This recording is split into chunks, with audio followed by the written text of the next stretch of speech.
Before the sun touches the hills, life begins again in Uganda's red soil. Here, every bean is a story, whispered through generations, sung by hands that remember. These are the keepers of the seed, mothers, daughters, sons, and fathers, whose rhythm matches the rain. My name is Abule Ronald. I'm the Executive Director of Cecofa. We are based in the central part of Uganda. We are majorly in Robustas and some few Arabicas. Cecofa is having more than 10,000 farmers in the central region.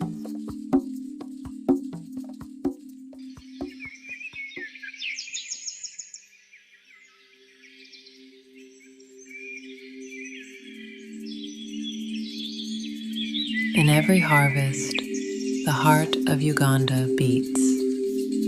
Patient, strong, and kind. Kino Kiebulamu Bwafe.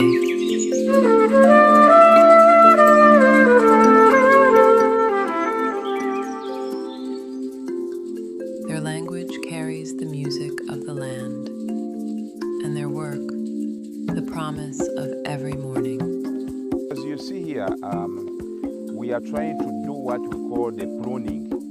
Pruning is part of the good agricultural practices. It's to ensure that we can at least have high quality coffee. From mountain air to fire and steel, the journey refines but never forgets. Every step honors the soil. Every roast remembers the farmer. As Cecofa, the major partner is Mambosino, which is based in Dubai, the American Collective Coffee Company, which is based in the US. They have been supporting us in different ways to empower the farmers on good agricultural practices, post-handling harvest, and all other things related to coffee farming as a business. Coffee is not a product, it is a bridge between land and city, between heart and hand.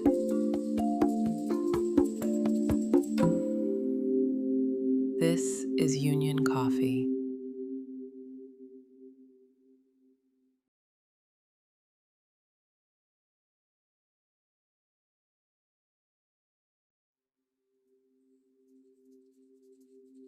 Before the sun touches the hills, life begins again in Uganda's red soil.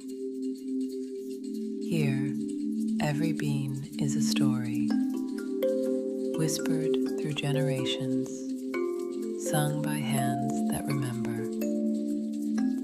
These are the keepers of the seed, mothers, daughters, sons, and fathers, whose rhythm matches the rain. My name is Abule Ronald. I'm the Executive Director of Cecofa. We are based in the central part of Uganda. We are majorly in Robustas and some few Arabicas. Cecofa is having more than 10,000 farmers in the central region.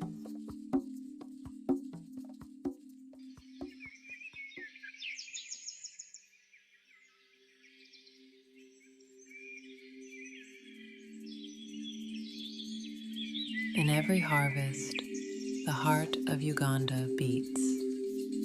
Patient, strong, and kind. Kino Kiebulamu Bwafe.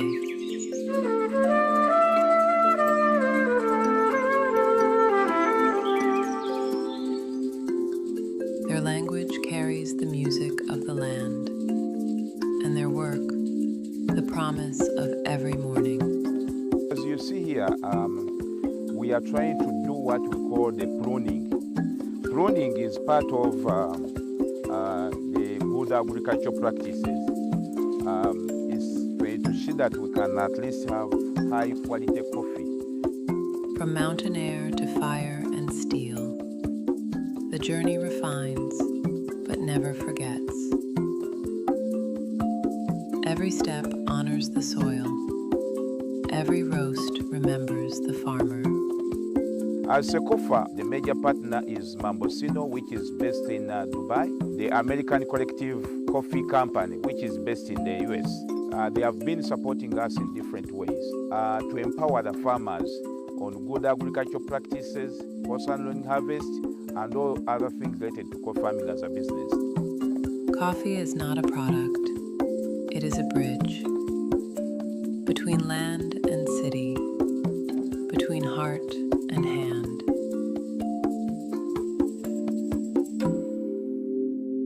This is Union Coffee.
So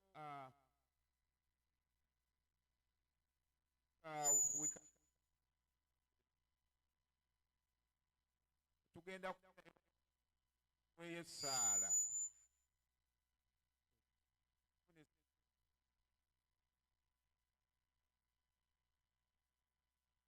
ayo oba Christian, then essaala endala eya Swahaba.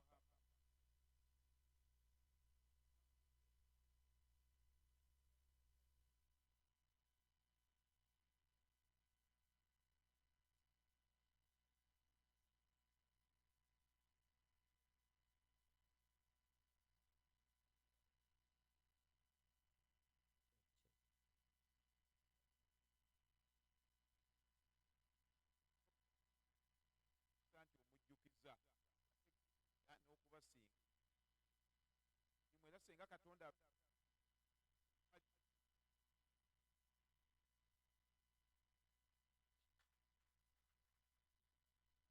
Hello.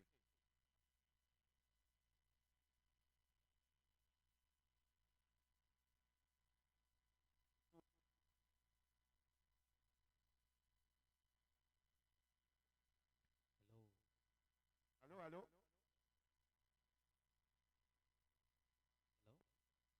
Hello. Hello. Hello.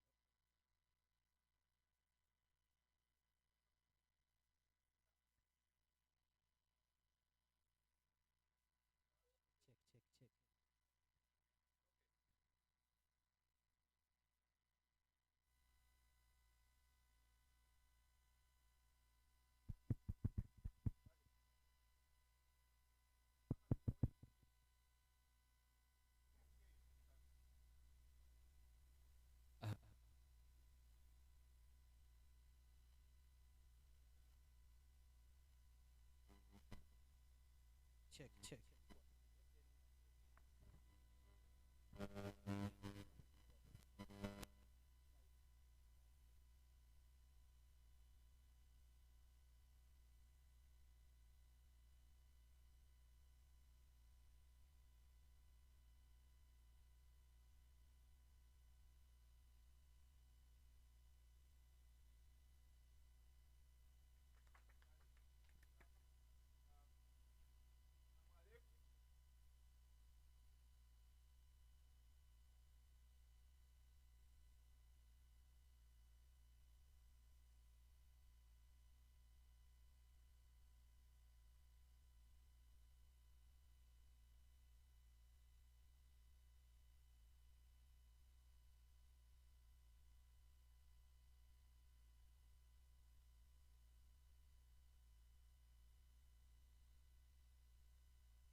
Let me check if the voice is good.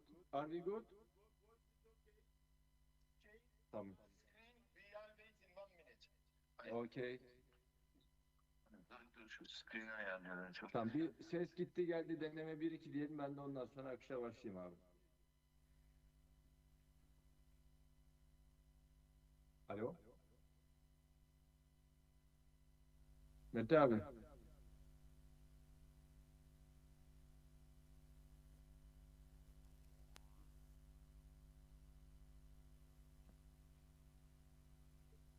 Just waiting to be see you in full screen. If we cannot in a few minutes, you can start like. Mete abi bir ses geliyor mu? Seninle bir check edelim. You can start talking to us. Let's talk. Mete abi.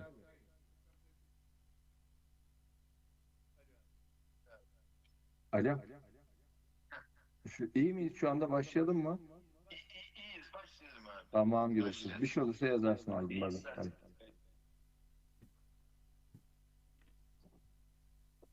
Good morning, dear brothers and sisters, dear farmers, leaders, families of Cecofa.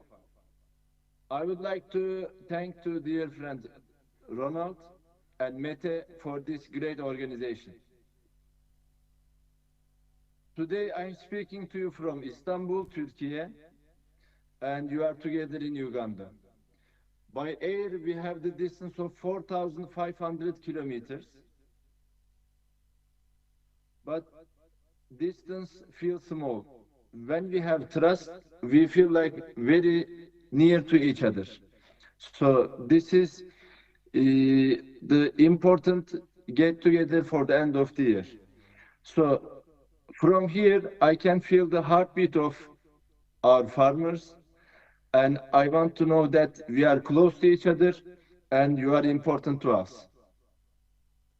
So for this year, as we look back, I know one thing. Some things could move faster.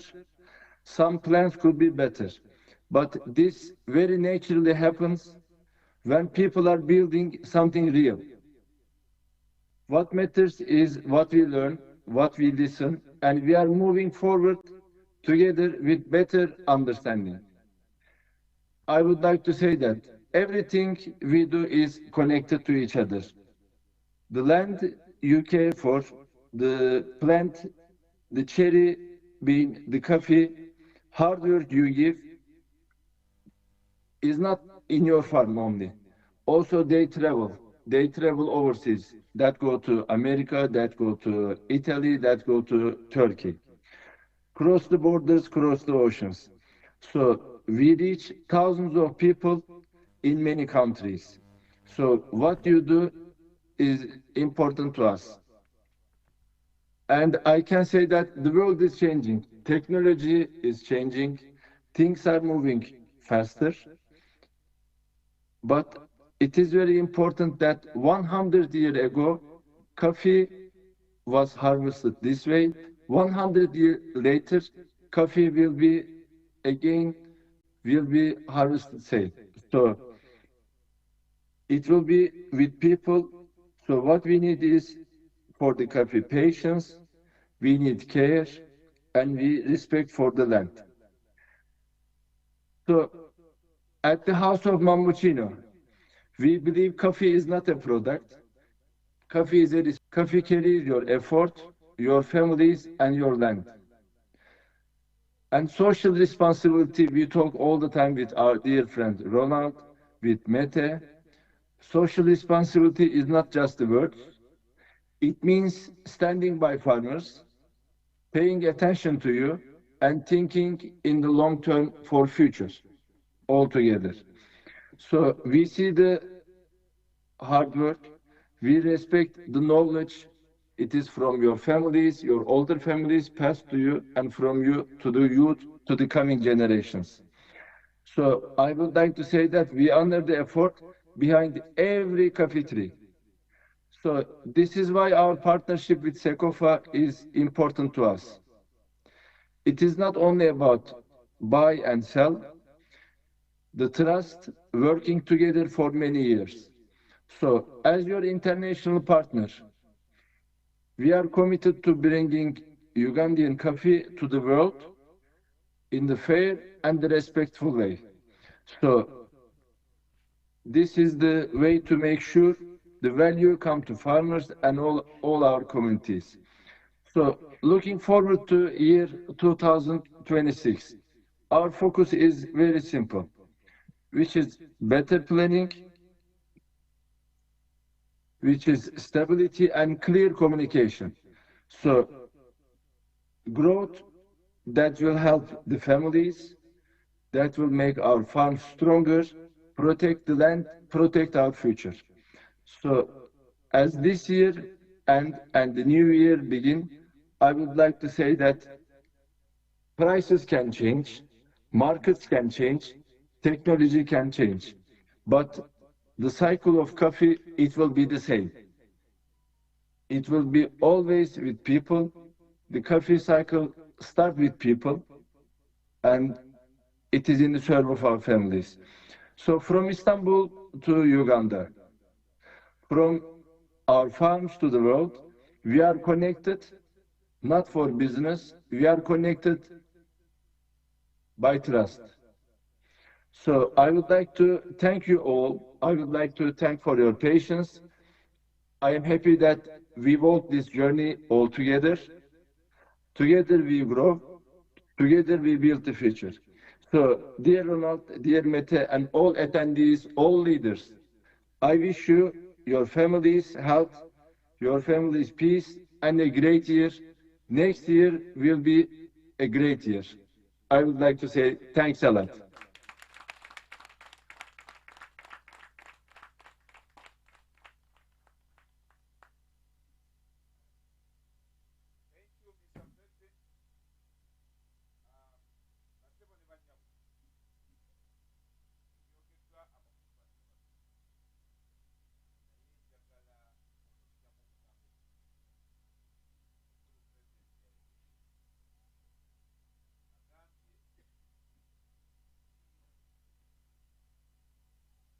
Hello. Sound. Sound. Hello, hello.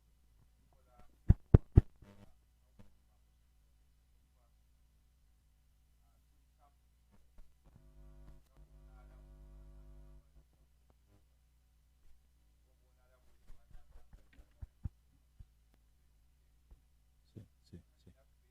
Sí, sí. Sí, sí. So ayogedde nti obwesigwa kintu kikulu nnyo. Obwesigwa bwe buluwa mu balimi. Trust bwe kuba nti bwe tukkiriziganya nammwe ne tubawa ebbeeyi ennungi ate mmwanyi temuzitwala waki walala muleme naffe ate kutusala nsawo. Otegedde ebbeeyi tulina nnungi, buli kimu kyonna kiryoke naffe mutuwe eki emmwanyi. N'ayogera ebintu ebya social n'ebya trade. Social mwe muli bwe tuyamba abantu endokwa z'emmwanyi n'ebintu ebirala. Trade mwe muli business okuba nammwe mufunamu emmwanyi okuba nga muzifunamu. So n'agamba nti omwaka guno bibaddemu ebintu bingi eby'okutereeza era yeebazizza nnyo nze n'omukulu managing director. Mutuwe engalo nammwe. Akati era n'alaga nti buli kimu kyonna kati kigenda kutambula bulungi.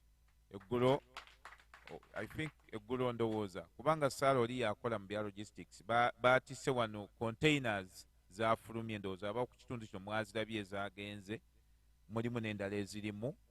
So tutandise mpola naye kati n'agamba omwaka gutandika tugenda kubeera b'amaanyi n'okusingawo.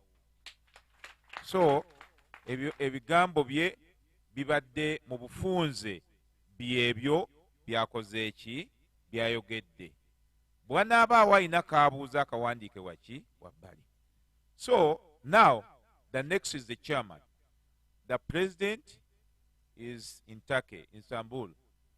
So now we are going to listen to the chairman. He's based in Oman. Just a few minutes, he's going to start. Thank you.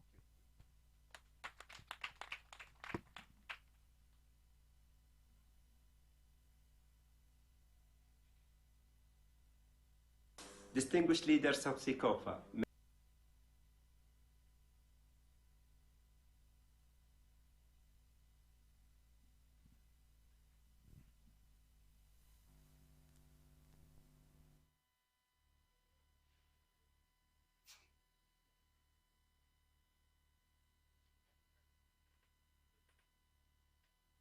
distinguished leaders of Cecofa, members of the General Assembly, respected farmers, partners, and guests. There is no voice and start from the beginning. Let him start again.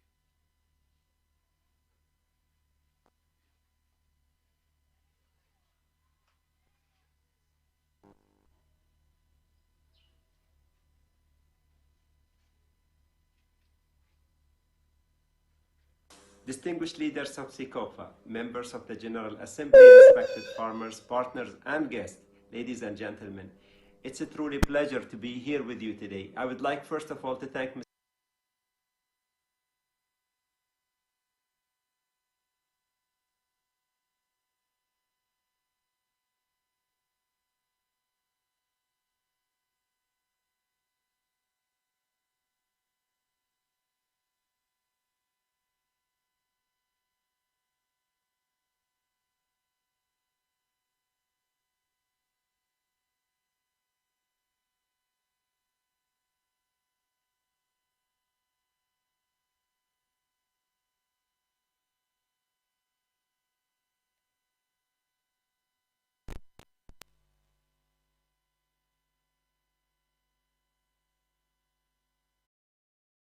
Distinguished leaders of Cecofa, members of the General Assembly, respected farmers, partners, and guests, ladies and gentlemen, it's a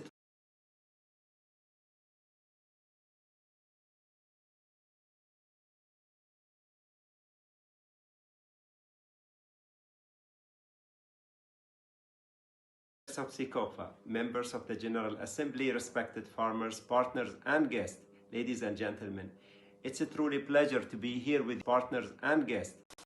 Distinguished leaders of Cecofa, members of the General Assembly, respected farmers, partners, and guests, ladies and gentlemen, it's a truly pleasure to be here with you today. I would like first of all to thank Mr. Ronald, the President of distinguished leaders of Cecofa.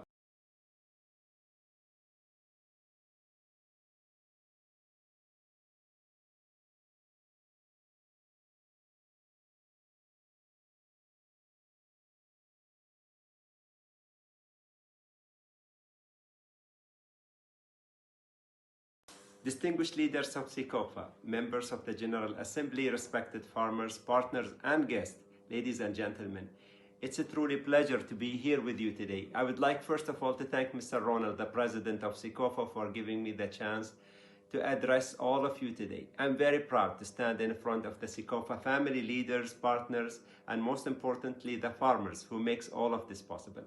I'm here today as the chairman of Mambochino, but also as a friend and partner who truly believes that farmers are the backbone of the coffee industry. At Mambochino, we don't see our partnership as just business. For us, it's about the people. It's about the families, the communities, and the future we can build together.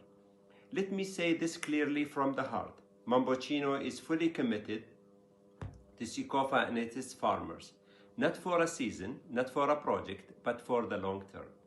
We want to grow with you.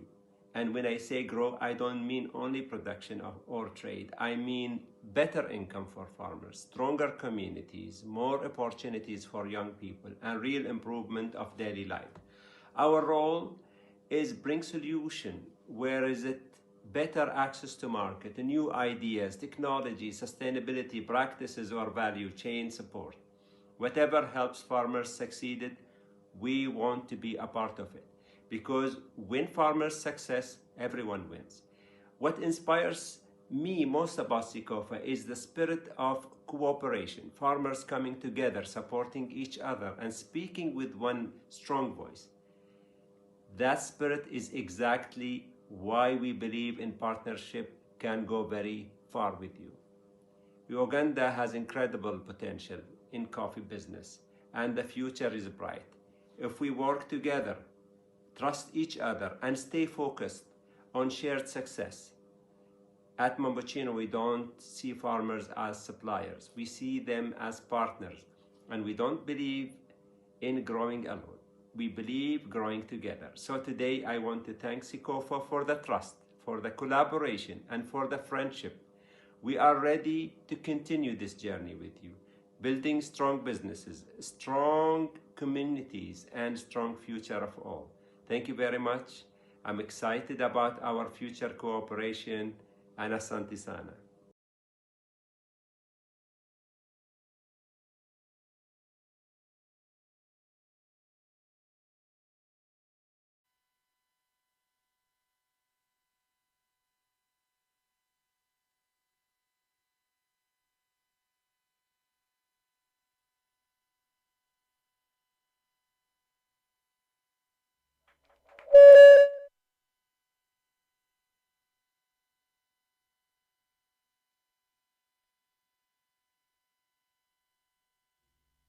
Okunnyonnyola enkolagana ennungi eriwo era alaze nti ye mumativu nnyo n'enkola eriwo wakati wa Cecofa oba House of Mambosino enkolagana eyo, era n'agamba nti ayagala tukule ffenna mukule. Bwe tugamba okukula ffenna tutegeeza abalimi, kubanga tujja kuŋŋaana naye akyakula aba ategeeza mmwe, otegedde.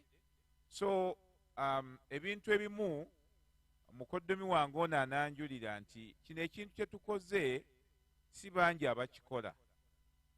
Kampuni ezikola ebyo zeeyagaliza zokka, naye ffe twagadde buli omu akola atya, buli omu afune. So ebigambo mubiwulidde, bibadde ebigambo birungi. Ab'e Masaka bwe bajja omulundi omulamu baga nti bakeerenga, kubanga ebyo kati pulezidenti agenze mukola byatajja baddiramu, noono amaze agenze ku birala. Naye mmwe abaakedde, omuganda aga nti akeera ennyonyi enkeeze yeekola etya? Ennyonyi enkeeze yeekola etya? Yeeri olusiriŋŋanyi. Kale kaakati omukyalo wange ndowooza mwali muwadde n'atuula wano, ate mumututte eri, temuwadde katebe ajja atuule ndowooza mu bitundu wano.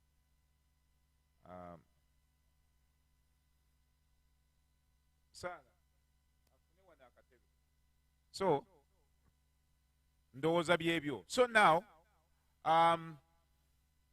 dear ladies and gentlemen, our beloved farmers, now it is time to hear from my long friend, Managing Director, House of Mambosino, who have moved from UAE to here. A great friend. He's my big brother. He's my big brother. So, please, you are most welcome, sir. Thank you. Thank you, Donald. Is it better here? Okay. I feel I'm blessed today to be with you, with my sisters and brothers. Thank you so much.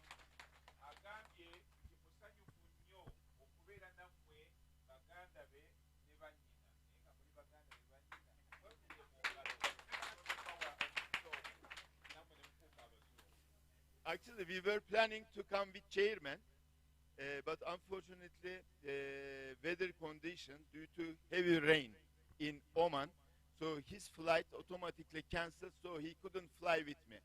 And I came with my colleague, Abdul, can you show yourself? I just fly with him.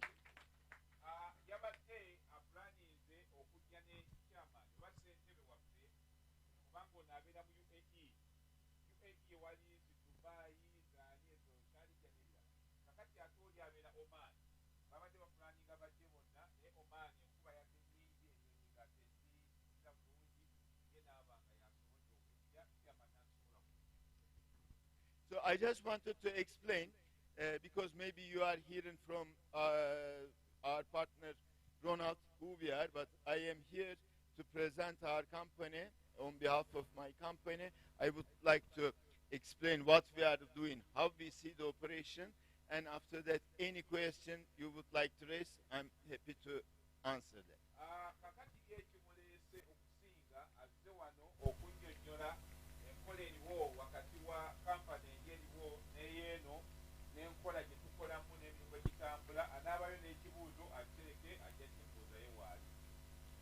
Our company is a holding company based in Abu Dhabi. After Mr. Ronald approached us to introduce Ugandan coffee to world, then we were committed to invest coffee business. And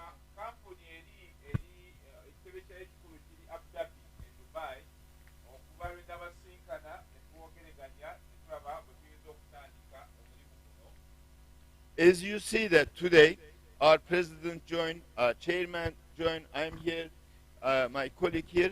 So we, our full commitment, you need to see that. We are fully committed this operation. We really believe everyone who is here, who is not here also.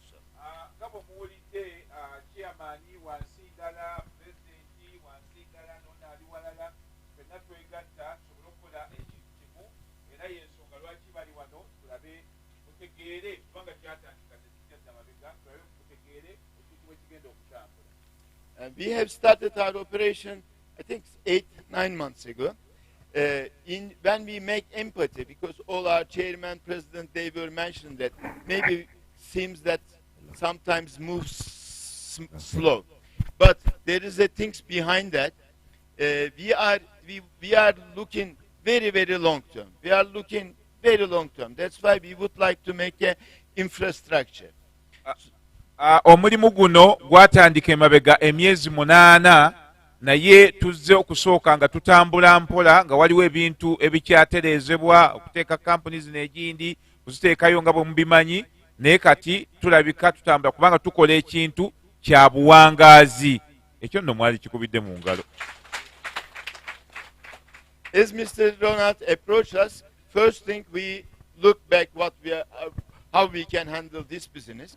So we went back with President to UK. We acquired a company which has got 25 years old history in coffee business, was in UK based. So we bought this company. At least we will have a track record. We started from this step. Emabega nga tutandika nga bwe tugambye nti twasooka ne tukkiziganya kino na kiri, era mu ntandikwa ne tusooka tugula kampani eri mu UK ng'emaze emyaka 25 mu bizinensi y'emmwanyi. Eyo ne tugigula, si mu mwagigula, ffe twagigula mugikubira mu ngalo. Kakati bwe tugigula ne tutandika n'okufuna kampani endala mu nsi ez'enjawulo. And since business, world business today, moving around United Arab Emirates, we have established our head office in UAE. So our headquarters, UAE. This was the second step. We set up Mambogino main operation in UAE. Step endala nga tumaze okugula kampani ya UK ne tugenda tusetinga head office mu UAE, Abu Dhabi. And we never get into this business 1 container, 10 container, 100 container, 200 container, 5,000 container. This is not our intention. Our main intention to value all your efforts, all your roots, what it comes up to that, and we wanted to value. So this is at the end, we would like to add value to everybody's life. And our main objective, whoever touched these beans, from soil, from everywhere, we want them to win. Ekigendwa kyaffe si okugula konteyina emu 2 biki tufune nedda. Kyetugendera nti buli muntu yenna yenna nga tukole wamu nammwe, twagala buli muntu yenna buli mwanyi gy'otuguza nga naawe ofunako. But also there is a reality in the world, so we have to do the well establishment. We study quite well. After UK and UAE operation, we activated Turkey operation because we would like to reach everywhere in the world. We don't want to miss any single land which we cannot serve.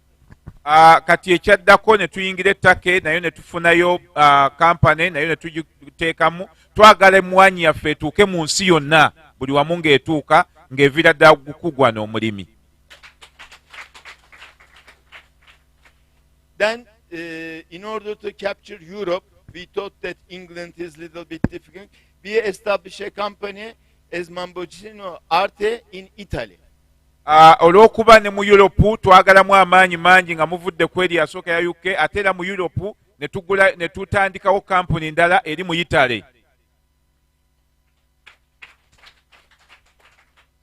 Then recently, we also activated our company in New York in order to capture United States market.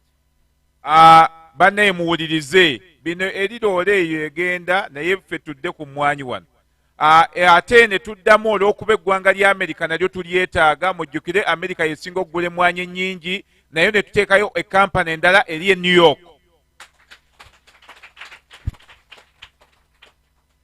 And now we can see that really these are our steps. And now we are establishing our teams. Everything is on the move. And 2026, I think, will be our years, and we will start moving. In the beginning, maybe 100 containers a month. But our Mr. Ronald's promised to our president 200 containers they can produce. And there was a meeting, I think I should say that, last month in UAE, we had a board meeting. Ronald said, "You cannot finish my coffee." And we said, "You cannot finish our money." So we Kaakati ako mukawulirize bulungi. Mu weeks ntono nnyo oba mwezi nga gumu tubadde ne board meeting. Mbadde bweru nga tuli mu board meeting, ate munkubire mu ngalo nze Kaddugala yekka ali mu board meeting.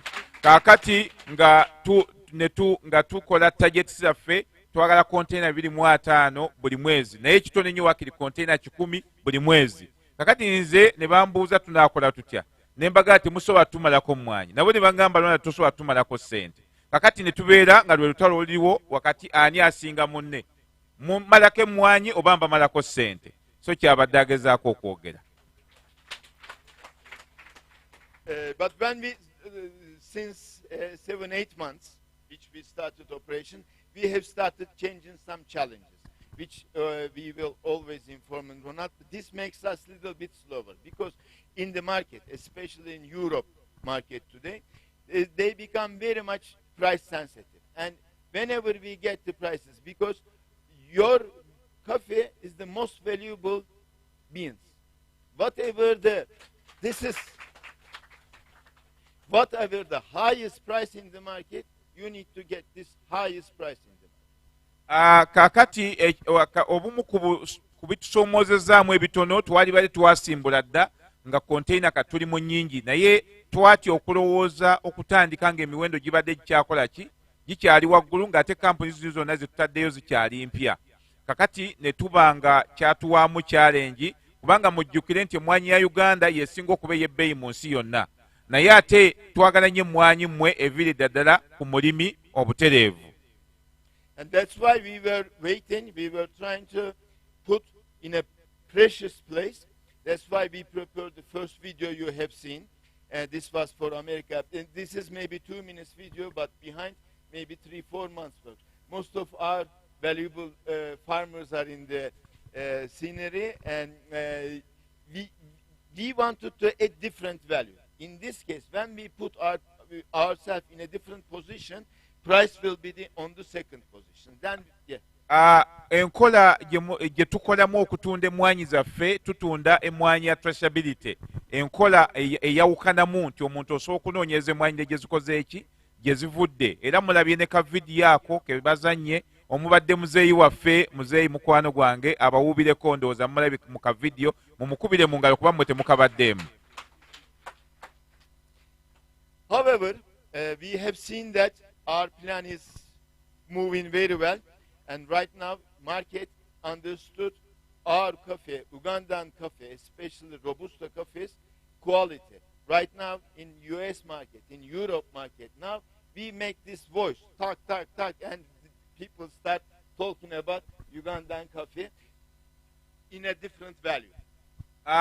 Mu nkola gye tumaketingamu emmwanyi tugezaako nnyo okukola nti emmwanyi yaffe tugiteeka ebe nga erabika buli wamu mu nkola ey'omutindo n'ebyo byonna ebiteeka okugenderako okulabika nti emmwanyi yaffe yaki ya njawulo. So ekyo ndowooza mwali kikubidde mu ngalo kubanga ne marketing oba n'entunda gye bazitundamu tekiyamba mmwe mwekka n'ekiyamba n'eggwanga lya Uganda okuba nga lifuna ssente ki ennyingi. Of course, there is a market demand for the Arabica, and we discussed with Mr. Ronald. Then we decided to extend our territory. So Mr. Ronald took several trips to Arabica regions. Right now, I'm definitely sure that on our next gathering, will be next year, we will have Arabica region, farmers from Arabica region, which our family is going to get much bigger. Bwe twatunuulira ekyo ne tutunuulira nti kampuni ziringa bwe muziwulidde eziri mu nsi ez'enjawulo zonna kampuni zaffe tulina okuziwa emmwanyi zombi eya Arabica n'eya Robusta, naye ng'ate wano ffe tubadde nnyo mu Robusta ne tusalawo ne tugamba n'abalimi ba Arabica tubagattemu. Era emabegako awo mbadde mu bitundu by'Embale, Sironko okulaba nga tufunayo abalimi era be twafunye nga bawerera ddala, ne mu bitundu eno gye tujja Druga, Congo, Kasese okulina na Congo naye twamaze dde okukolayo omulimu era tulinayo abalimi, so tugenda kusobola okuba nga tufulumya Arabica ne Robusta. Era mu kyo abalimi mwenga bwe muzze wano, abalimi bali abalala mu annual general meeting eddako nabo abalimi abava mu Arabica bajja kuba naffe wano omwaka ogujja. So I'm proud to be here today, and really it's a big honor for me and for my colleagues. Musanyufu nnyo okubeera nti ali wano nammwe olwaleero, ate abantu bano balina ebyokukola bingi bannange, nze mbategeera. Gwe tunuulira omuntu okuba nga mugula kampuni ng'abagula ebijanjaalo, golowooza ogigula ssente mmeka? Okay, kaakati okuba nti tusobodde okuba nabo wano kikulu nnyo. Pulezidenti mulabye naye bw'ayogedde n'atuwa obudde, chairman ayogedde naye ayogera. Musanyufu nnyo okuba nga ali wano. Our aim is not to move hundreds of containers a month. Our mission to capture all growth together. Ekigendererwa si kyagamba nti just kuba nti bagula container 10 kyokka buli mwezi, naye kyekyokulaba nti tukulira wamu ng'abalimi ne kampuni zino. So thank you so much. I'm here during the day. Any question, I would be happy to answer. So thank you so much for welcoming us very warmly. Mwebale nnyo, mwebale ddala okumwaniriza wali olunaku lwonna okulabika nti mwojja bwe bye byagala okubuuza mwojja kubibuuza. On behalf of the farmers, I would like to thank the entire team of House of Mambosino, even for the preparations that are taking place now. The food stuff and everything has been provided by House of Mambosino. Basebo ne bannyabo nga tuli ne kampani yaffe eya House of Mambosino esobodde okugabula ebyokulya n'ebyokunywa. All the eats you see and everything is House of Mambosino. So everybody, whatever you need to eat, eat. So this is a test. We want to see whether you have some losers somewhere, such that next year we eat double. Okay? This is a test. Thank you very much, my brother. Thank you. Kakati ebintu byonna mubiwulidde. Babyeyogeredde. President muwulidde ng'ayogera asinzidde Turkey.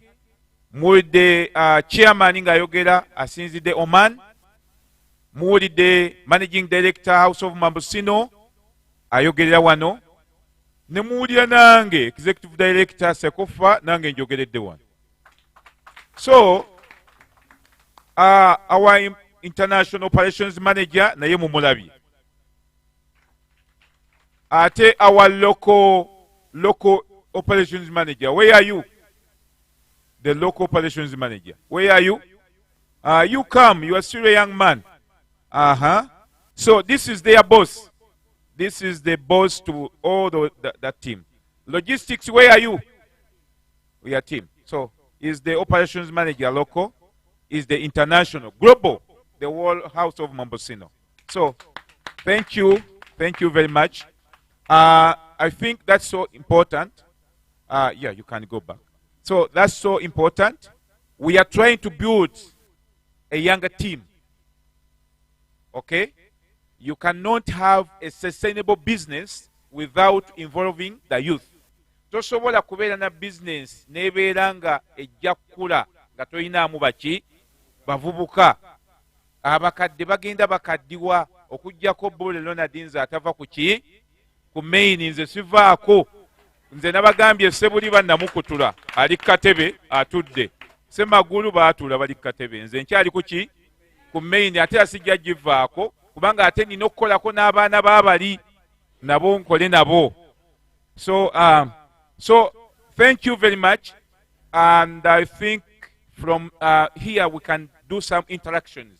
Tusobola okwogerayo ekyokubiri tugenda kubeera ne fair trade audit egenda kubeerawo ennaku z'omwezi nga 27.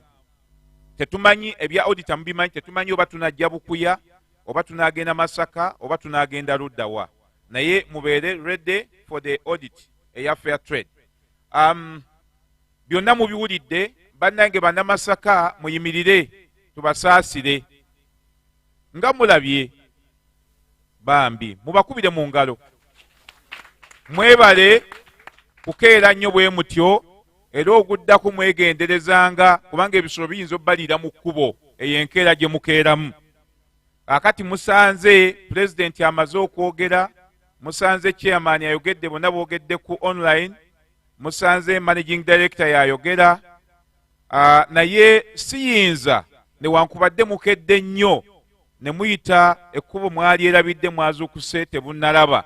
Siyinza buteebaza Haji waali taata wange azze.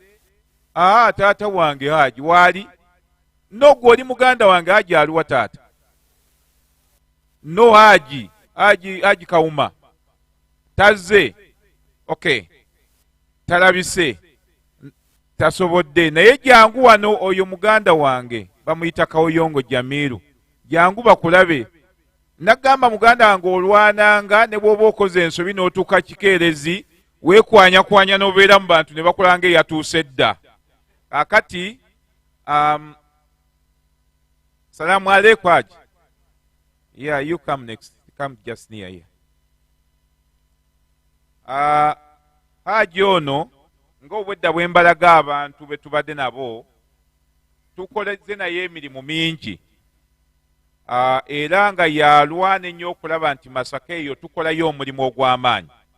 Ye Haji Jamiru Kayongo. Gambako erinnya nti Kayongo. Era gamba munno kye yeddira. Kale temwongerako, temukisussa. So you osobola okuddayo n'otuula. Thank you. Waliwo omukwano gwange omulala gwe siraba, alabika tazze. Yeah. Okay. Tebasobola kufiitinga wano. Bano etenti endala tezze.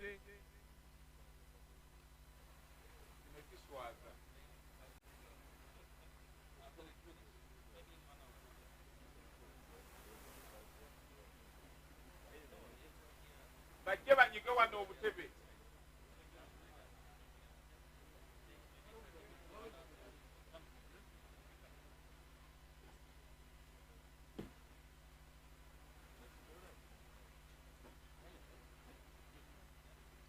Bwe tunyiga wano tebasobola kujja wano. Wano tebasobola kunyigawo. Abaye abamu obutebe leete wano. We are saying in this type of bed when there is rain, we say bereket. Mukisa, blessing. Yeah. Beewaabwe bagambanga naffe era bwe twogera nti enkuba bw'etonnya bw'eti kuba muki? Mukisa, naffe kuba mukisa. Naye mmwe gye tusabira etonnya ate mugidduka. Abamu mujje wano. mujje wano, mujje wano.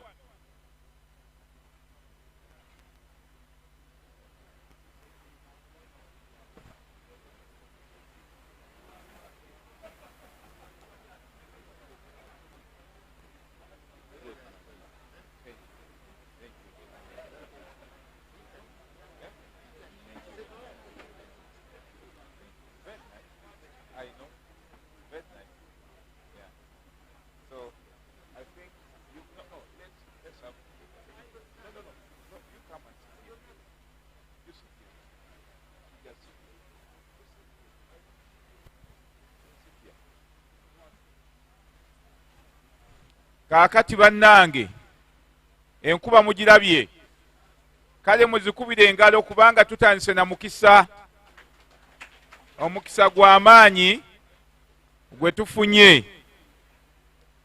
Era nabo bagamba nti ewaabwe enkuba bw'etonnya bwe tuguba muki mukisa.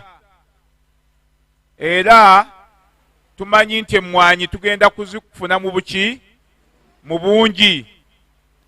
So ekintu kyonna ekitwese wano olwaleero kwe kulaba nti we can get a lot of coffee from you farmers. When you go back, inform your other farmers the importance of the AGM which we are having today. The main reason is to see our partners. Another reason is to ensure quality and productivity. Hello? So, bwe muddayo abantu mubagambe nti emmwanyi tezigenda walla wonna zirina genda wa ku Cecofa. And we are planning to install some hauling machines in your locative areas. I don't know whether you have understood that.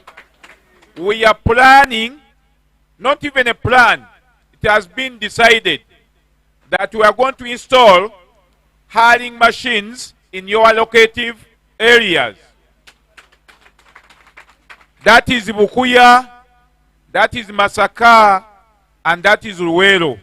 We are going to install those hauling machines such that instead of bringing Kiboko coffee, you are bringing FHU. Mu kifo ky'okuleeta kibooko ziri eza kibooko mugendanga kutandika kuleeta ki kase. Mukitegedde? That's why I informed the Bukuya farmers to bring that young man, Julius. He will be working hand in hand with other people there to ensure FHU comes here. Hello? Yensonga lwaki omuvubuka oyo Julius mugambi olwaleero ajje agenda kukwatagana n'abali eyo ebyuma nga tubitaddeyo eno twagala kase.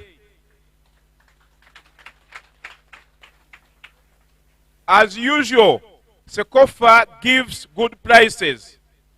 We are soon installing a platform where you go to the trading center in our collective areas and you see the prices yourself. Tugenda kuteekawo platform nga bw'ogenda mu ka trading center olaba emiwendo Cecofa gyegula egyakase. Siga nti omusajja ddiiru yagikoledde mutabani we. Mukitegedde bulungi? The same implies to Masaka. E Masaka tuyina Hajjamiru. Naye y'omu ku bagenda okubeera that side. Okulabika nti tufuna kase ng'ajja mu bungi. Here, once kase reaches or FHU reaches here, we are going to grade load to Mambosino, house of Mambosino. Finished. Do you get the point? Abalimi bagenze basoma luzungu njawulamu katono kuba basinga mu bitegeera. Otegedde ate n'ekigambo FHU kati kiri buli wamu era ne bw'owuliramu ekyo ga musajja ategeeza kase. Osegedde bulungi? So okujja kwammwe kugenda kutuyamba okusasaininga companies ezo. Your coming here will help us to sustain our mother companies. The one in UK, the one in UAE, the one in Turkey, the one in Dubai, the one in Italy. The only single supplier is the only single supplier is both Arabic and good. Mwekubireko mu ngalo nayogeranga nammwe ye banne ndowooza twongere okulima emmwanyi ng'abaana basomeseza nnyo. Luli nagendanga ebukuyanga bwe njogera oluzungu omu nga babuuza Sebuliba baba agambye eki naye kati ndaba mwetegeerera. Kakati mwetegeerera ne Sebuliba takyabalimba. Luli nayogeranga biranga abaddamu birala naye kati ndaba mwetegeerera. Mwekubire mu ngalo ez'amaanyi. So kakati ekintu ekyo kye twagala okukola, twagala okukola programu endala. We are soon having a coffee dryer here. Engalo ziruwa ezo zimala.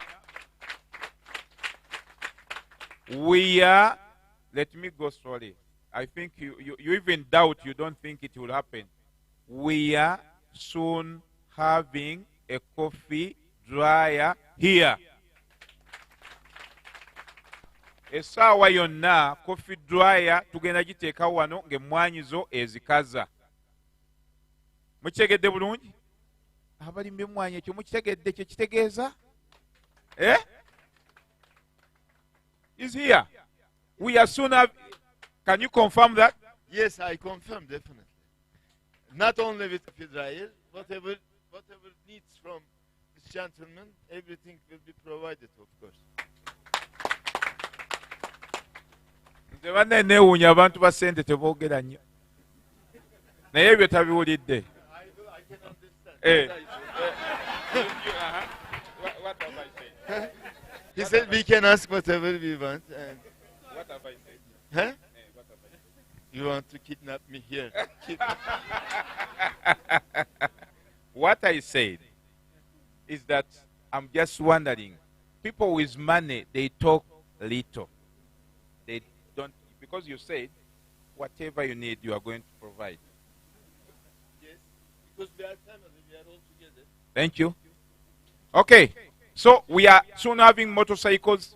We are soon having hurling machines. We are soon having a coffee dryer. The coffee dryer is so important, but we are going to have it. As we have the grading machine, also we are going to have the coffee dryer. So the company now will be full, the full set we shall have, because that is from primary level to second level. Okay? Yeah. Ababeera ebulwanyi wano kakati bo container tebakyazirumba Mombasa, bazze baziyita wano nga zigenda. Ekyo mukikubire mu ngalo. That's good. Can have a seat, sir. So ebyo byonna bigenda kubeerawo. Twagala mu maaso awo mujja kulondamu abalimi tukoleyo demos, demo gardens, tubawe endokwa. Demo gardens kwe mujja okusomera mu areas ez'enjawulo, because tetwagala, we need quality. You get the point? We don't want poor quality. Tetwagala mwanyi mbi. Those companies that we have established, they are looking at quality. And we have a theme from farmer to cup. Okuva mu nnimiro paka ku kikopo. Okay? So, whatever company we have mentioned, make sure you have a coffee bean there to represent you. Buli company gye twogeddeko laba nti waliwo emmwanyi zo eziriyo. Ebyaffe si byakubanja. Cash ki? Cash ki? Cash down. Si byakwogera. This is not a story. Once you have your coffee here, payment done. You get the point? Yes. But basing on your quality. Okay? So, you had my big brother was saying we had some arguments in the board meeting when I was in the board meeting. The arguments was I was telling them you cannot finish our coffee. They were telling me you cannot finish our money. So we said it's okay. This is a race. Let's start with less of 100 containers per month. Okay? And we have already given the samples. Some few containers left on Saturday. And now, that phase is closed. Now we are starting a new phase just in December. And we are looking at 100 less, minimum 100 what? Containers per month. That's what we are looking at. So, don't leave me in the shame, because once you don't deliver, I will not eat my words. Okay? Temundeka kuswala abasajja bambuuze mwanyi nga neemagazza ate nga sente weeziri wangi ate nga nabakakasa. Who can say we can deliver more than 100 containers per month? Who can say so? Baani abayinza okukakasa nti tusobola okuwayo emmwanyi essuka mu container 10 buli mwezi? Mwanike emikono. Mwanike emikono. Good. Yeah. Thank you. Thank you very much. I think that is what my big brother was waiting for. All you have discussed, he was listening halfway. But that is what he was waiting for. So thank you very much. I think together we can make it. Fenanga tuli wamu tusobola okukikola ki? Okukikola. Okay? This is a time for politics, but please leave politics behind when you are doing business. We say, as Cecofa, we say, coffee farming as what? Business. We don't care whether you are which party, but this time around is business. Okay? So I'm so happy that you people, we have moved from far. And here we are now. No going back. We are moving ahead. If you could remember where we started from and see where we are, at least there's a time when you came here and I guaranteed you that we are soon having a grading machine. Who remembers that? Mwajja wano nembagamba nti tugenda kufuna grading machine. Ani akijjukira ekyo? Who remembers that? Who remember? Bani abajjukira nti mwajja wano nembagamba tugenda kufuna grading machine. Bani temwajja wano. Bani abajjukira? Now, do we have a grading machine or we don't? We have. So as I stand here, by the time you come back here in the AGM, we shall be in position and we shall have the coffee dryer, we shall have the coffee rollers. Okay? This is a blessing that by the time our managing director from House of Mambusino, when he came here, it rained dogs and cats. It will be on record that when our president spoke from Istanbul, it rained dogs and cats. It will be on record that when our chairman spoke right from Amman, it rained dogs and cats. So this is a blessing, people. This is a blessing. Because as farmers, we need rains, right?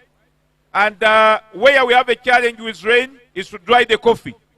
And soon the coffee dryer will be in place. So, meaning we shall always need the what? The rains. Because we don't lose. When it comes to dry coffee, we use the coffee dryer. So that's very important. Thank you very much, my big brother. I'm so happy. I'm so happy too, on behalf of all my business partners and all the team behind. Very happy and very very, very happy actually to be with my sisters and brothers. Thank you all. This friend of mine, this is outside business. This friend of mine is the one who tries to teach me how to swim. Can you imagine? I've been a footballer and I'm still. So that's the only game I know in my life, playing football. But I didn't know how to swim. But whenever I visit him, he tries to teach me how to swim. So can you give him some?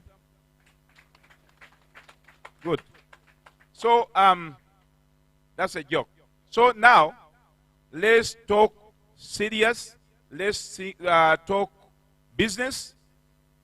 Let's assure our partners that we are in a position to give them 100 containers per month minimum. To give them high quality. To give them the Arabicas and Robustas. Right? Mwachitegeera? Mwachitegeera?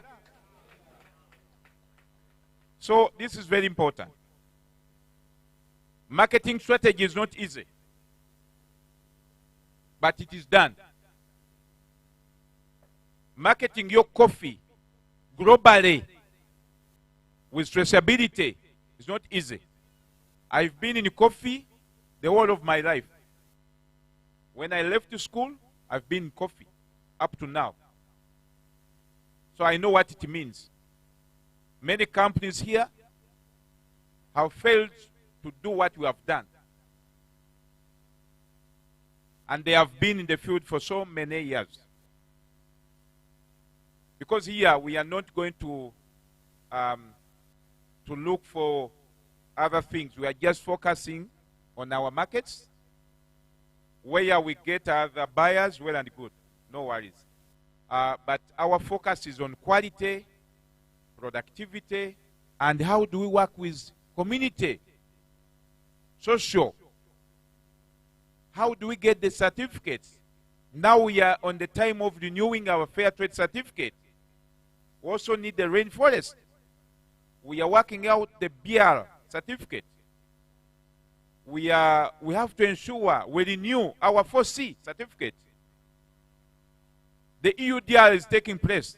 I think in those Mujiwurira. And of recent, I was on the interview with the NTV and different other medias, telling them that they should give us enough time as Ugandans to prepare for the EUDR. I was among the few people that they selected to talk about the EUDR. I think you know that. And I told them strongly, yes, we need the EUDR, but let's give it time. Because people have to understand what the importance of it. Okay? So, kino kikulu nnyo. EUDR ndowooza mbadde mugiwulya bw'ekola ki? Bw'etambula. Bajja wano ne bambuuza ne mbabuulya kye ndowooza. Ti abantu baweeyo emyaka 4 ku 5. Kubanga bye mwogera tebabitegeera. Abamu balowooza bya bufuzi. Abalala balowooza nti gundi ayagala kutwala mwanyi zaabwe. Abalala balowooza kino. Mukitegedde. Ne baga tubaweeyo obudde obukola ki? Obumala. Yes, nungi nnyo naye tugiwe obudde obukola ki? Obumala. So, ebyo byonna byonna njagadde tube nga tubikola ki? Tubitegeera bulungi. Kakati bassebo ne bannyabo akaseera ke tugendamu keka okubuuza ebibuuzo. Kubanga nze ne bwompa okwogera olunaku olulamba nsobola okwogera. Nali nkiikiddeko Uganda, I think 2006. I represented Uganda in the World Social Forum. And I was the best to present. So I can talk up tonight. So now it is time to interact and have questions, then we answer accordingly. Thank you very much.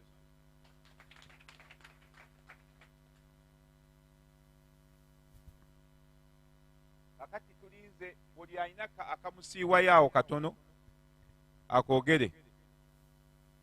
Omuganda agamba nti atya omusana, atya enkuba, atya omusana. Atya ki? Atya omusana takola atya? Talya bwami. Ab'e Masaka, omuganda agamba nti atya enkuba, takola atya talya bwami kasa mukitegedde. Okay, so we need questions now. Twagala ebibuuzo. Nja kusooka n'omukyala.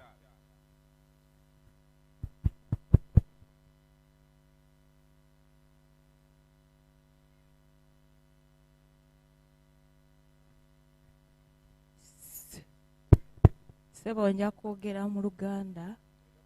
Tweyanziza nnyo abakulembeze mwenna abasazeewo ne mutuyita ng'abalimi naddala.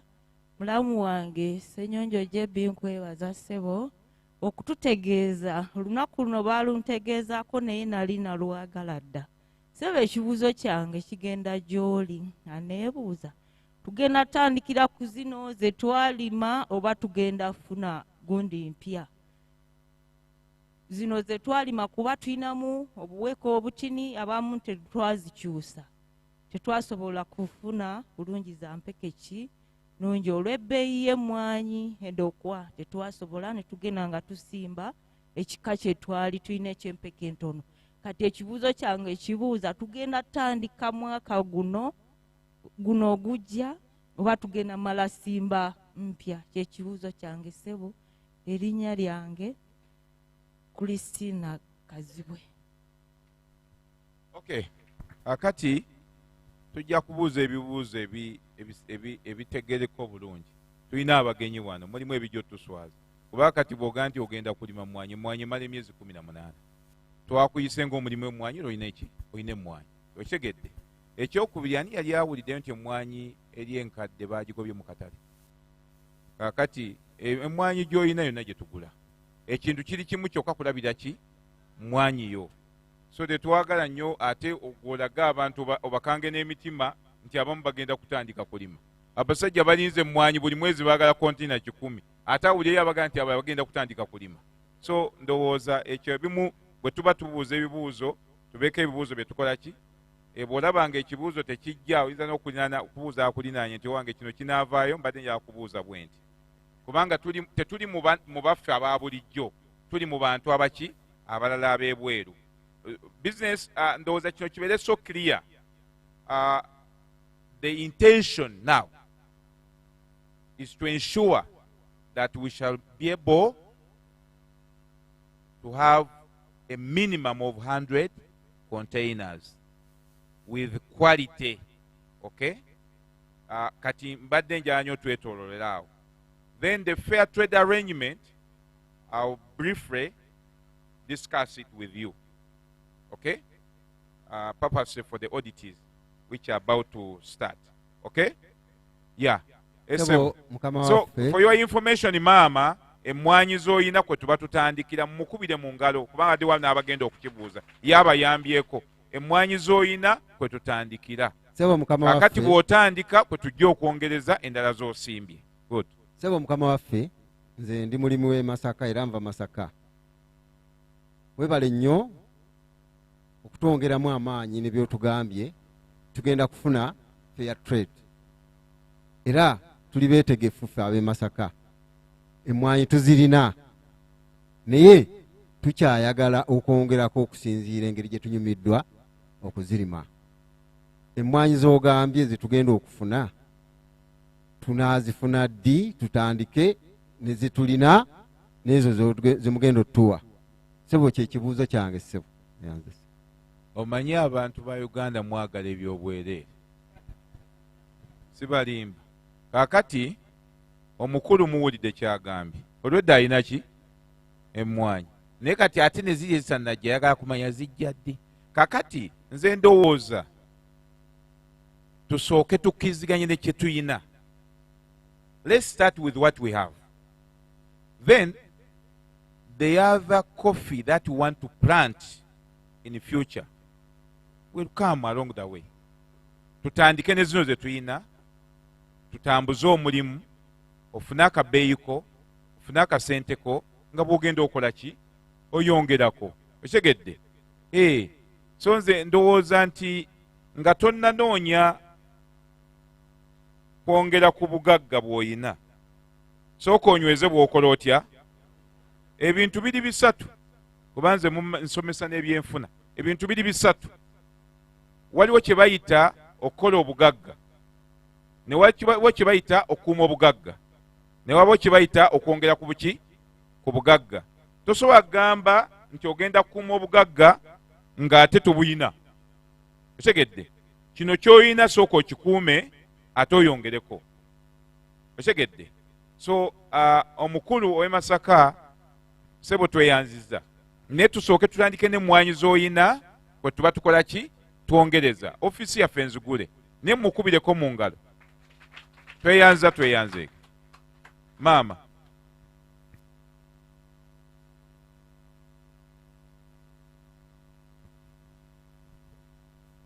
Neyanza nnyo ssebo. Erinnya lyange nze Nabunje Lydia, nvudde e Bukuya.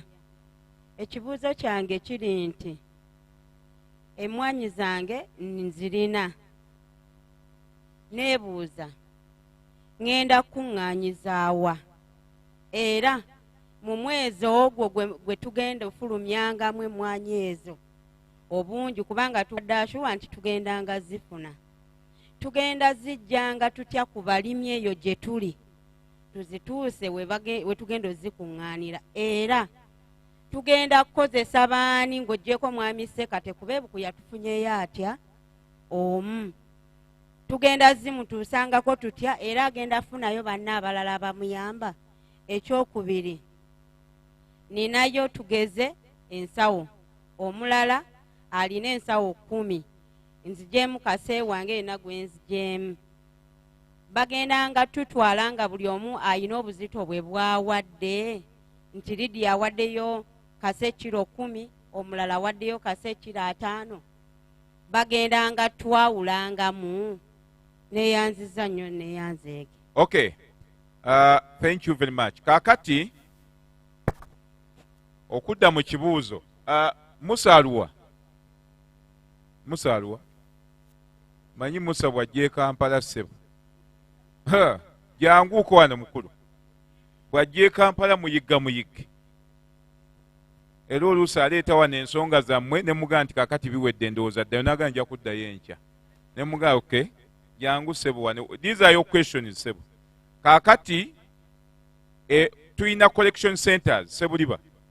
You can stand up. Tuyina collection centers. Emmwanyi abo Sekate, where are you? Sekate. Where's Sekate? Yeah. Where's your brother? Your brother? Aha.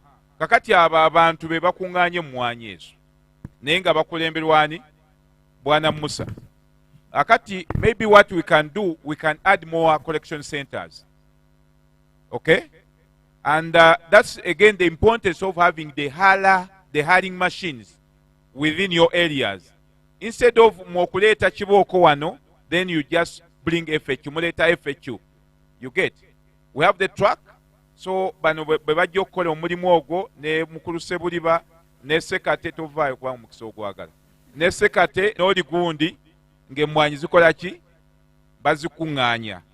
Then kiri ky'ogambye ffe ne bweba nsawo emu oba bbiri byonna bikola ki? Bikola. Tetulina mmwanyi na zimu ze tukola ki? Ze tugoba. Okay? Yeah. Ekirala ebbeeyi tuba n'ebbeeyi nga bw'ebeerawo katale k'ensi yonna era namwe kwe tubatambuliza. Kubanga emmwanyi yaffe teriimu bulooka. Tegedde. Nga bwe tugifunye ku mmwe bwe tugigula. Okay. Another question? I'm here. Yes. Amanya Baganizi John. Kakati nga bwe tulina target y'okuwa abasajja abazungu bano gondi 10. Temugenda kutuyamba mutuwe ku bigimusa ku bbeeyi etali ya mu maduuka ennene. Twongere mu mwanyi yaffe naffe tusobole nga yiikeemu nsobole okugyamu wakiri akawera ne gundi n'ajjayo akawera bano abasajja sente zaabwe ne tuzibamalako bulungi kubanga bazirina ate nga naffe ettaka kati lyafunda kati tulina kugimusa kale tulina akatono sente tuzitwale. Mumukubireko mu ngalo. So ye kyagamba his need is on fertilizers, right? Kakati kyekyebigimusa twakisalidde dda amagezi kubanga mu kampani yaffe eyinamu omukono ogumu gugenda kuba gwa bigimusa nga naye omukono ogwo gujja kukola bwe guti. Tetuwagala nnyo ssente za bigimusa wabula twagalamu ki mwanyi. So that one is for the fertilizers is sorted.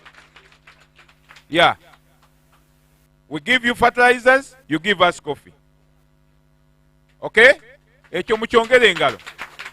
So that one is sorted and we have already done that and everything is okay.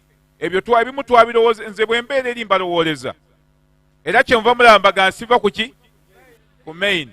So so that one is sorted. We just calculate how many bags you need for the fertilizers. 10 bags, equivalent to how many bags of coffee? Yeah, simple. It's sorted. Omulala. Yes.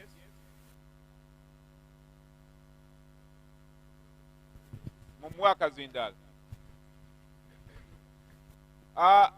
Julius, toli awo nga naawe bali awo ba participant naawe gundi sekate mujje mutambuze wana akazindaalo abantu bakutudde mumutudde. This is your work. You come. These are the liaison officers in the field. You just pass on the microphone to somebody who has to talk. Neyanziza nnyo neyanzeege ngambye amannya Lubega George si byange okuva ebukuya Kasamba mu tawuni nga ndi mulimi. Ekyesanyu mpulidde oyogedde ku Julius ne mukulu Sebuliba. Tulina essuubi erifuna ekyuma wali ewaffe Kasamba. Nze omulimi neetikka emmwanyi yange oba kagaali oba ku mutwe njikubiraawo kase wange mutundiraawo nga tisikuwadde kibooko. Kyekibuuzo kyange ssebo. Muggyeko akazindaalo nga tannawolo katwala walla yanguwa. Kaakati ndowooza kanze mu Luganda lwe muwulidde obulungi. Ndowooza oba ojjidde mu Masaka. Okay. Kaakati njogedde bwe nti ekyuma ky'emmwanyi tugenda kuteeka ebukuya, tuteeke Masaka, tuteeke ne Luweero. Si bwe twogedde? Yes, we are providing 3 coffee holders at first. Era emmwanyi zozikubiraawo kase n'omufunira nemugiraawo ne tubaliraawo. Mukitegedde? Ebyensaswa sijja babuulira kubanga waliwo abateze amatu bategere bwe zinaakutuukako zitya. Ekyo tujja kubiraba. Abali mu field bajja kunnyonnyola. Naye ku kiri ekyekyuma tugenda kukiteekawo. Osegedde? Gwe ate bagambye nnyinza okuteeka ekyuma ewala nga sisadde bukuya. Kitegerekese bulungi? That one is sorted. Era abaana bano, these liaison officers, Julius, Sekate, and the other team, that is their work. Ogwe mulimu gwabwe. Okay? Yes. Waliwo ekirala kye mubuuza ku ekyo? Good. Bwana Segundi Busulwa owakazindala. Oh, oli yakakutte edda. Okay. Bakadde bange mbalamusizza nnyo. Erinnya yenze Kivubuka Akile okuva e Masaka mu Buddu. Ekibuuzo kyange okusinziira nga information etuweereddwa ng'entambuza y'emmwanyi nga bwe zigenda okutambula n'obungi we twetaaga. Ekituufu kiri nti twetaaga obungi obusinga ku konteyina 10 buli mwezi. Obwo bwe bwetaavu bwaffe ab'e Masaka. Mukama wange era nzikiriza neebaze muganda wange atukulemberamu Haji Jamiru nti enteekateeka ye ennungi nti ffe ab'e Masaka tulina ne we tukuŋŋaanyiza emmwanyi we ziva okujja wano. Okusinziira ku bibuuzo baganda benge baze nga babuuza waliwo abatannaba kufuna centers bakyogeddeko awo. Ne ffe ab'e Masaka twamala dde okufuna sitoowa we tukuŋŋaanyiza emmwanyi we zisimbula okujja wano. Era nga tuli beeteefuteefu okuba nga tutambula bulungi nnyo n'ekitongole kyaffe kino. Kati ekibuuzo kyange nti twandiyagadde okuwa obungi obusinga obwo ng'ekitongole kye bwetaaga. Waliwo enteekateeka nga kampani esobola okutuwa support ne tuba nga tetukuŋŋaanya mmwanyi zaffe ez'omu nnimiro zokka nga tufuna n'emmwanyi okuva mu balimi abalungi, kubanga waliwo abalimi abalungi be tumanyi ng'emmwanyi zaabwe ennungi naye nga twetaaga ssente kubanga nze nga sinnaba kutunda mba sirina ssente mba nnina mmwanyi. ekitongole kirinawo enteekateeka tikigenda kuyamba ab'e Masaka ekasonga ku sitoowa okugiwa ku ssente esobole okwongera ku bungi bw'emmwanyi bw'erina okuleeta wano? Kyekibuuzo kyange neeyanza nnyo. Okay, kaakati mukoddomi wange ow'e Masaka, nti buli abava e Masaka bako. Kaakati mukoddomi wange ow'e Masaka osanze ngera bwe mbagambye nti temukeeranga nnyo ebisolo bijja balira mu kkubo nga bwe mukedde leero. Kati osanze twamaze dda okwogeraganya. Board meeting gye nsembyemu okubeeramu e Bulaaya, ekibuuzo tubadde bwe twamala bye tumaze, ekibuuzo kye bambuuza kyali kimu, kubanga nabagamba temusobola tumalako mmwanyi, bo ne baŋŋamba temusobola tumalako ssente. Kakati ndowooza ekyo kidda mu kyoyogedde. Olutalo oluliwo bali abala pulezidenti musanze ayogeredde ku Zoom, musanze amaze asinzidde Istanbul, ne chairman musanze amaze okwogera ku Zoom asinzidde Oman. Ono managing director abeera mu UAE. Ono ye international operations manager. Bano ekibaleese to witness what I said, okukakasa kye nayogera nti tebasobola kutumalako mmwanyi ate nga bo bagamba tusobola bamalako ssente. So kakati kitegeeza gwe bakuzeemu dda, gwe olina kulwanyisa kyabano kye bagamba nti tosobola bamalako ki ssente. Kampani ezo ze tuzimbye, kubanga nange ndi omu ku zo, ze tuzimbye osanze twamaze dda. Tulina kampani gye twasooka okugula eri mu UK, ne tuva mu kampani ya UK ne tukola kampani Istanbul, Turkey, ne tumala kampani ya Turkey ne tukola kampani e New York, ne tumala kampani ya New York ne tukola kampani e Italy, Rome. Kakati ate tulina n'endala, oluusi abamu babeera wano abasezi, twagala kwogera nnyo nga buli kimu kiwedde. So kati kampani ezo omugaso gwazo si kubeerawo nga bibumbe, buli kampani eyagala ki? Mwanyi. Naye nga the single supplier is the single supplier is both Arabica and omuntu yekka agenda okusupplyinga emmwanyi ezo ye Cecofa, eza Arabica n'eza Robusta. Kakati ekintu kyo kinafunye ekya ssente, kinafu ddala era tukigaya. Akati ekibuuzo ekirala. Ssebo neeyanza nnyo director, era abalimi bannange abazze wano olunaku lwa leero mwebale nnyo kujja. Ekibuuzo kyange kigamba bwe kiti: mpulidde nti akatale k'emmwanyi za wano e Uganda ke kasinga mu nsi yonna okuba obulungi omutindo gwazo, era n'akatale ke kakyasinze okuba nga ke kasinga emmwanyi z'ensi yonna endala. Ekibuuzo kyange kigamba ffe ng'abalimi, katale ki, bbeeyi ki gye tuyinza okufuna ennungi okusinziira ku bbeeyi eno eriwo? Kubanga ebbeeyi ebadde eriwo gye tutambulirako tesukkanga ku sirinsi gumu 6, gumu 7, gumu 1/2, naye ng'engeri gyeri nti emmwanyi eyo nnungi eya Uganda ng'era yesinga n'akatale mu nsi yonna, tugenda kufuna bbeeyi ki esinga ku bbeeyi eyo gye ebaddewo ng'etambula bw'etyo? Kulwani Saalongo Lubega gwe sigala nkunyonyole ng'oyimiridde, sijja kuganya na kutuula kuwola. Julius oba ani omulala? Simon, where is Simon? Simon aluwa? Simon aluwa? Simon, where is Simon? Because I wanted Simon to give you the highest price we've had before. Taliwo alazewa. Okay. Julius, bbeeyi ki eyakase esinza okubeera waggulu? Okay, Julius can answer. Yimuka. Julius.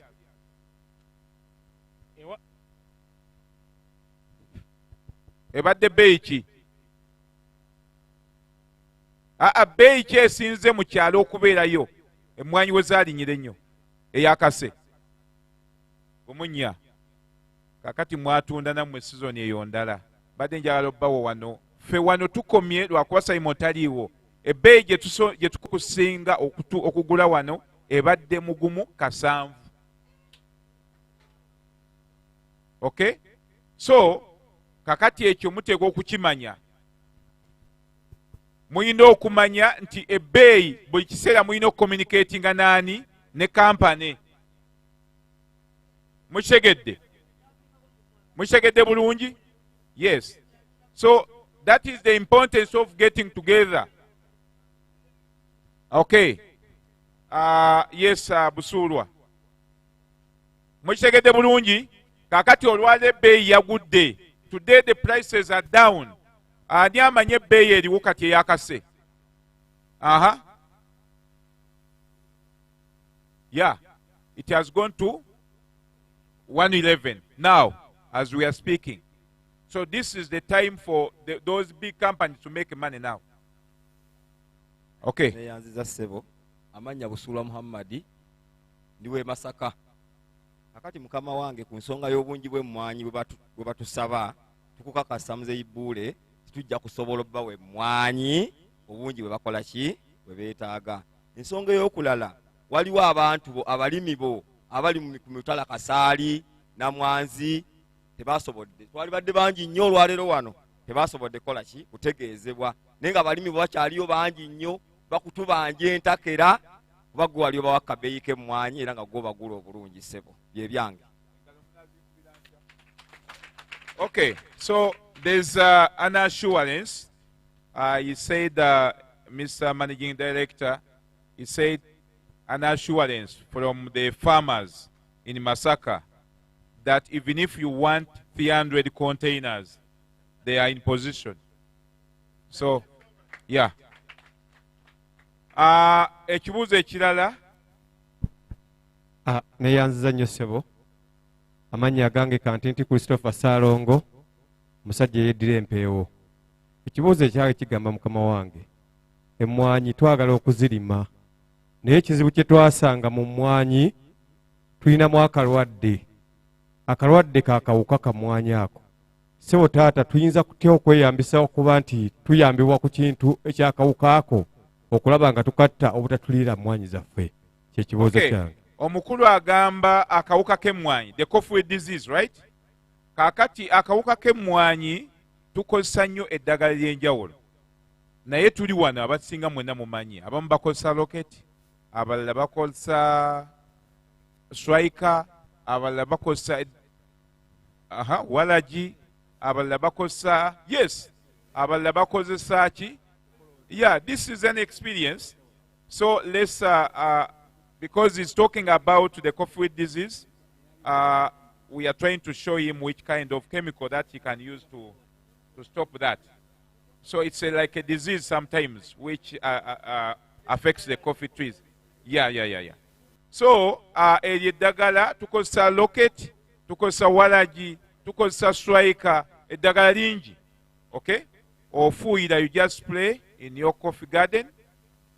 When you see that a tree has been eaten a lot, exhausted, you cut it, burn it, either you replace another tree somewhere, then you move on. That's no longer a problem. Kankubuuza ekibuuzo. Sirimu waali taliiwo. Abantu bazaala tebazaala. Good. Eyo tekyali mboozi. Okay.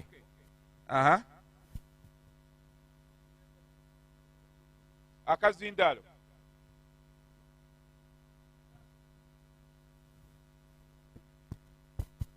Ssebo neyanziza nnyo omukisa guno gompadde kuyimirako wano. Amanya Kakoza Peterson ndiwo ekijuna. Ssebo emmwanyi nzirina kati. Naye ekyuma tekinnaba kutuuka bukuya. Kati ozifunye otya? So ekyo kibuuzo kyange. Gamba mulimu ebintu abantu bye bakanga mu mmwanyi.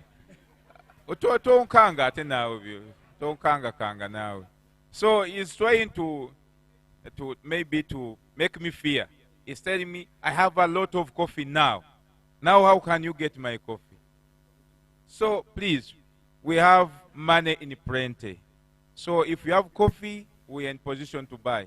And he's saying, now when are we having the coffee hala? How have you been selling to me? Okay.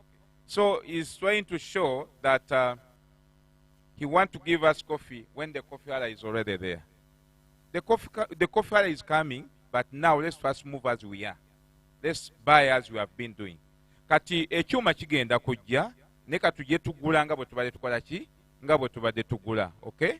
Naye tobeera okunkanga nti oyina emmwanyi, tonkanga nnyo. Okay, ani omulala? Yes. Mukadde waffe nze bali ku Ddembe Joseph Sekaayi nga ndi mutuuze avudde e Bukuya mu Kasanda district. Okusooka kwa byonna njagala okwebaza kuba omulundi gwange ogusooka nakulabako. I think members, you can come. Rain is done. Let's be together. Same family. Omulundi gwange ogusooka sewo. Sooka olinde mu katono nnyo. Omanyi abantu b'e Masaka? Omanyi abantu b'e Masaka? Akati n'okujja ne baagala beegayirira. Omusango oli ng'alina emmotoka mpya yagiguze eggulo, mulimu nseenene. Bw'onoonya akagaali kakuvuga. Bwe abantu b'e Masaka bazibu nnyo. Bazibu. Bazibu. Kati era senga sinze mbayise tebaalize wano. Paka ng'omukolo guwedde. Ate ne batulaga nti be basooka okugenda.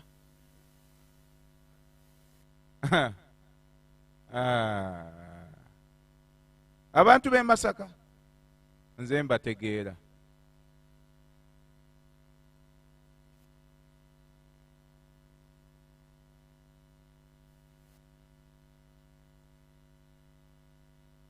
Kakati era kyova olaba nasaze amagezi munnamasaka munnaabwe ne mutuuzaawa, kubanga bwe bava nti yatuwadde na kitiibwa tewali wadde yatuddeko wali. Bannamasaka obamanyi? Munnamasaka si mwangu. Omuntu anoonya akagaali kaggula, n'otuuka e Masaka musajja aguze kamotoka kapya kataddemu enseenene eno ataddemu enku.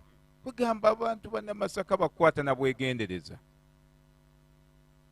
Ate ne bwe tubakyukira ne tubatunuulira bubi, bwe bakeera enkya ne baga nti abantu baffe bonna abali e Kampala muveeyo, ebizimbe byonna biggalawo. Kwegamba n'olaba obuzibu bwe tulina ne bannamasaka. Bw'obagamba nti kale oba mutuleetako olugezigezi mubeere ewammwe, ekonomi e Kampala ng'egwa. Kakati ebyenfuna nga bigwa. Bannamasaka bannaye. Kale bannange basebo ne bannyabo mutuwulire awo. Bannamasaka baffe. So, naye lwaki njogedde bwe ntyo nti they are hard working people. People from Masaka. Basajja bakozi, bakazi bakozi. Omanyi lwaki balaga nti they are like this? Because they are hard working. So they want to show you that they can make it. You see, just one person from Masaka said they can raise 100 containers of coffee. 300, yeah. Said 300. So, kakati obuzibu buli awo, mwatudde n'abantu abazibu nga twogera mu osegedde. Anyway, bannamasaka bakoddomi bange, basebo ne bannyabo. Omukyala gw'empasa ava Masaka wuuyo awo abaddeko katono. You know my wife is also coming from Masaka. Yeah. For me, I'm a step-born. I'm a step-born. Nzaalibwa mu ggombolola y'ensangi, nasomera nsangi, bizinesi eri nsangi, nsula nsangi, bazinka nsangi. Temusobola kunkubira mu ngalo. Kakati nze ndi awo, step-born awo. Nteegera awo. Buli abajja mbalengerera awo, bajjajjange bali Bukuya, abalala bali Buwaya, abaluda naye nze nteegera awo. So, anyway, kakati bannamasaka nze ebisinga byabayiseeko. Ebimu mbyogedde nga temubiwulira. Tubadde ne programu n'etambula bulungi. Omwogezi asoose abadde omwogezi pulezidenti waffe. Cecofa e Uganda kati eyitibwa Cecofa. Ku international level eyitibwa House of Mambosino. House of Mambosino erimu kampuni ez'enjawulo ezikola House of Mambosino. Tuyina kampuni gye twagula mu UK. Tuyina kampuni gye twaggulawo Istanbul. Tuyina kampani gye twaggulawo e Italy. Tuyina kampani gye twaggulawo mu UAE era ye wali head office. tulina ne kampani endala ze tukyaggulawo naye ng'omuntu agenda ozisappulayinga zonna emmwanyi ye Cecofa. Ekyo singa bane Masaka mwaze mwali kikubidde mu ngalo. Kakati mu board meeting gye mbaddemu ennaku ezisali zeewala nga twagala ekitono ennyo container 10 buli mwezi. So kakati bye tuzze tuteeseeko ate tulinawo ne fair trade audit egenda okubeerawo mu maaso awo. Kakati musanze pulezidenti waffe ava kwogera ku mukutu abadde live ku mukutu asinzidde Istanbul. Bw'amaze okwogera ne chairman waffe wa House of Mambosino n'ayogera abadde Oman naye abadde ku mukutu. Bw'amaze okwogera managing director owa House of Mambosino naye n'ayogera. Mukitegedde? Akati mu bantu abamuwerekeddeko ye international operations manager yamuwerekeddeko. Simon naye mubalaze ye local operations manager. Akati awe mutusanze ne bwe tubadde tukyayogera bingi twebuuza ebibuuzo kino na kiri ne ŋŋamba nti enkuba ekedde. Nasoose kuyisa lugero ne ŋŋamba nti ati enkuba talyaki bwami omanyi bana basoko bayita wala ngenza okuba tebeenyeenya ne ŋŋamba nti akansiba omutima mbaatulire. Kakati ne mbaga nti bannaye muveeyo mujje. Kakati bwe mbayisa ne mbaga nti bannamasaka mubagende empola. Omuntu anoonya akagaali kagula abeere bulungi. Musanga omusajja alina mmotoka mpya ataddemu enseenene w'e Masaka n'enku. Bugamba naye Katonda bw'atyo bwe yabakola. Ne tugamba bw'obaga nti ekibuga mukisegulire tetujja kuba na ssente. Bizimbe byonna babireka bikalu. Kakati bwe mutusanze awo ye mboozi weebadde. Naye musanze twebuuzaganya ebibuuzo. Ekyokubiri kye twakkiriziganyizza nti ebibuuzo bino tubuuze ebibuuzo ebitaleeta ennyo gundi. Abasajja baagala mmwanyi naye kakati waliwo ajja okubuuza ekibuuzo ekitagatta. Jjukira ebintu bino byetwogera babirikodinga bijja kuddamu babikyuse. Tekinologi yagenda wala. Kakati ne ŋŋamba nti bw'oba obuuza ekibuuzo ng'olaba tekijjaawo oyo ow'ekirala ataakulina ne mugamba nti kino ekibuuzo kye mbuuza kinaayita. Okitegedde bulungi? Okay, we had that question. Yeah. Neyanzeege nabadde mmaze okweyanjula nti nze bali ku Ddembe Joseph nga nva Bukuya Town Council mu disitulikiti y'e Kasanda. Mbadde ntegeeza ssebo basomi bannange ate bakiise bannange mu annual general meeting eno tize omulundi gwange ogwasooka okukulaba nakusinkana Kyamugugu lwe wajjanga osomesa ewa mukyala Nakanwaki era ne mbaako kye nayiga omuntu alina omusiri gw'emmwanyi nga gukuze kikyolina okukola okuddamu zifunamu ennyo era nkikozesa. Nze nno ssebo nga gwe maze okusiima njagala okusiima banyambeko bakkubire kubanga ssebo emisomo gy'ozze ng'osomesa ewaffe zirina kye gikyusizzaako mu abo abazibeeramu. Njagala okusiima mukulu Musa kubeera ne musomo ogwo nze ye yampita. Njagala okusiima mukulu Sebuliba, mukulu Senkaaba ono atuddewa, mukulu Senkaaba, waliwo n'abalala abazze nga bakuli kumpi naye nga batutuusaako amawulire. Nze nno ekyange si kibuuzo nti buli omwana aba abuuza kibuuzo. Nze obudde bwe mmaze wano ssebo nnina kyenfunyemu. Tulina mukulu Musa nga bw'obogedde n'abalala n'ab'e Masaka. Nfunye okusoomoozebwa nti ab'e Masaka bo bazze nga bawa obweyamu oba bwe bayita obweyamu abalokole babuyita ki? Yes, nga bawa obujulizi nti bo balina bwe bakola. Nze ki kyenfunyemu nga tuvudde wano abantu b'e Kasanda Bukuya kuba ssebo ekirungi nze ndi mukulembeze waffe. Ate ndi mulimi nnimira ku byalo bibiri nzaalibwa Nnabuto naye nga ate nnimira eno abamanyi gye mbeera ab'e Bukuya era nnina emmwanyi e Kamondo nnina n'emmwanyi endi Mulaba eri. Nze amagezi genfunye genjagala okuguza mbeeyi waffe bwe mba mwawuliriza okwogera kwa managing director wadde omuvunuzi byonna teyabizzeemu. Yagambye nti kampeyini eriwo y'ey'okukyusa ennima n'akatale k'emmwanyi okuva ku muntu ku community level oba ku bantu abaki abangi. Kiki kye twetaaga okukola kubanga wanzibulu annual general meeting eno erina kyekoze etugasa abalimi abaki ab'enjawulo. Kye tulina okukola bwe tuba tuzzeeyo bassebo ne bannyabo, twekolemu groups okusinziira ku bitundu bye tuvuddemu, tusobole okusinkana, tukubaganye ebirowoozo ku bintu bye tuyize wano ne bye tuwulidde, ate twongere n'okwagazisa bannaffe. Ogwo gokka ndaba nga gwe mulamu ogugenda otuyamba okutuusa konteyina mukama waffe muzadde waffe atukutte ku mukono ziyeeyama, ate naffe tusobole okufuna mu ssente bali ze beewaana nazo. Nze contribution yange sebo. It has been a strong message. What he's saying, that after here, that's a gentleman from Bukuya, has 2 different farms of coffee, different areas, but in Bukuya, as we call it, Bukuya zone. What he's suggesting, that after here, they are going to go back, discuss with their colleague, their farmer, the other farmers, to ensure that they can fulfill the 100 containers that you requested for. Olaba buli oyogera ku container kwatako ne mu ngalo. Okay. Yeah. And in addition, he said he's going for a campaign to ensure that whatever money you have, they can milk it and take it. Akusekeredde akuwadde akaseka ako, omukulu atera okukaseka ng'anywa akakopo kaakaawo oba mumutegedde.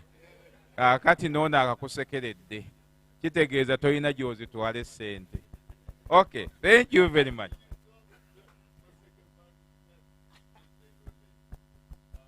Yeah.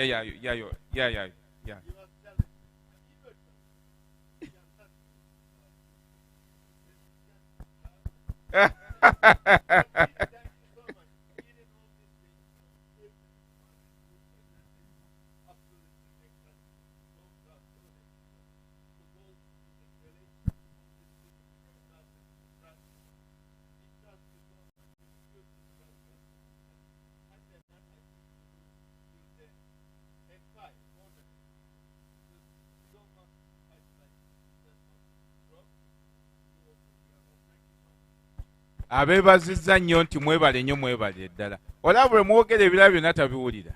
Ne buli lwawulemu akagambo container ayagala okumanya kategeeza ki. Ye ayagala ki? Mwanyi. Sente bazikola ki? Baziyina. So ndowooza mukitegedde. Naye twogere amazima okuggyako nga temwagala bwagazi kumpa ngalo z'amaanyi. Kambabuuzeyo ekibuuzo. Nga kampuni ki eyali ekoze eddiru yaayo n'egireeta mu balimi wansi? Kati nno muzimpe. Akati ekyo njagala nammwe muleme kutuswaza. Emmwanyi tusobola zifuna mu ango zonna naye twagala zijja mu baki? Mu balimi. Era mulaba bwe twogera ku mmwanyi, he becomes so happy because that's a commitment. We discussed the World Day in the body meeting. And as you know very well, when you have a color like my color, sometimes it's quite difficult to convince other people's color that you commit and fulfill. Okay? Kubanga abantu abamu abava mu color zaffe eno bayaaye. Okay? But I had to convince my colleague, my brothers, the president is a very big man in Istanbul, very big man. I had to convince my chairman, he's a very big man in Oman. This one is a very big man in UAE. So these are strong people. Convincing them is not easy. They even went a mile and we tested. Those are the containers which are just loaded. In addition to that, the international operations manager had to come here to ensure that those first containers are moving when he is physically here.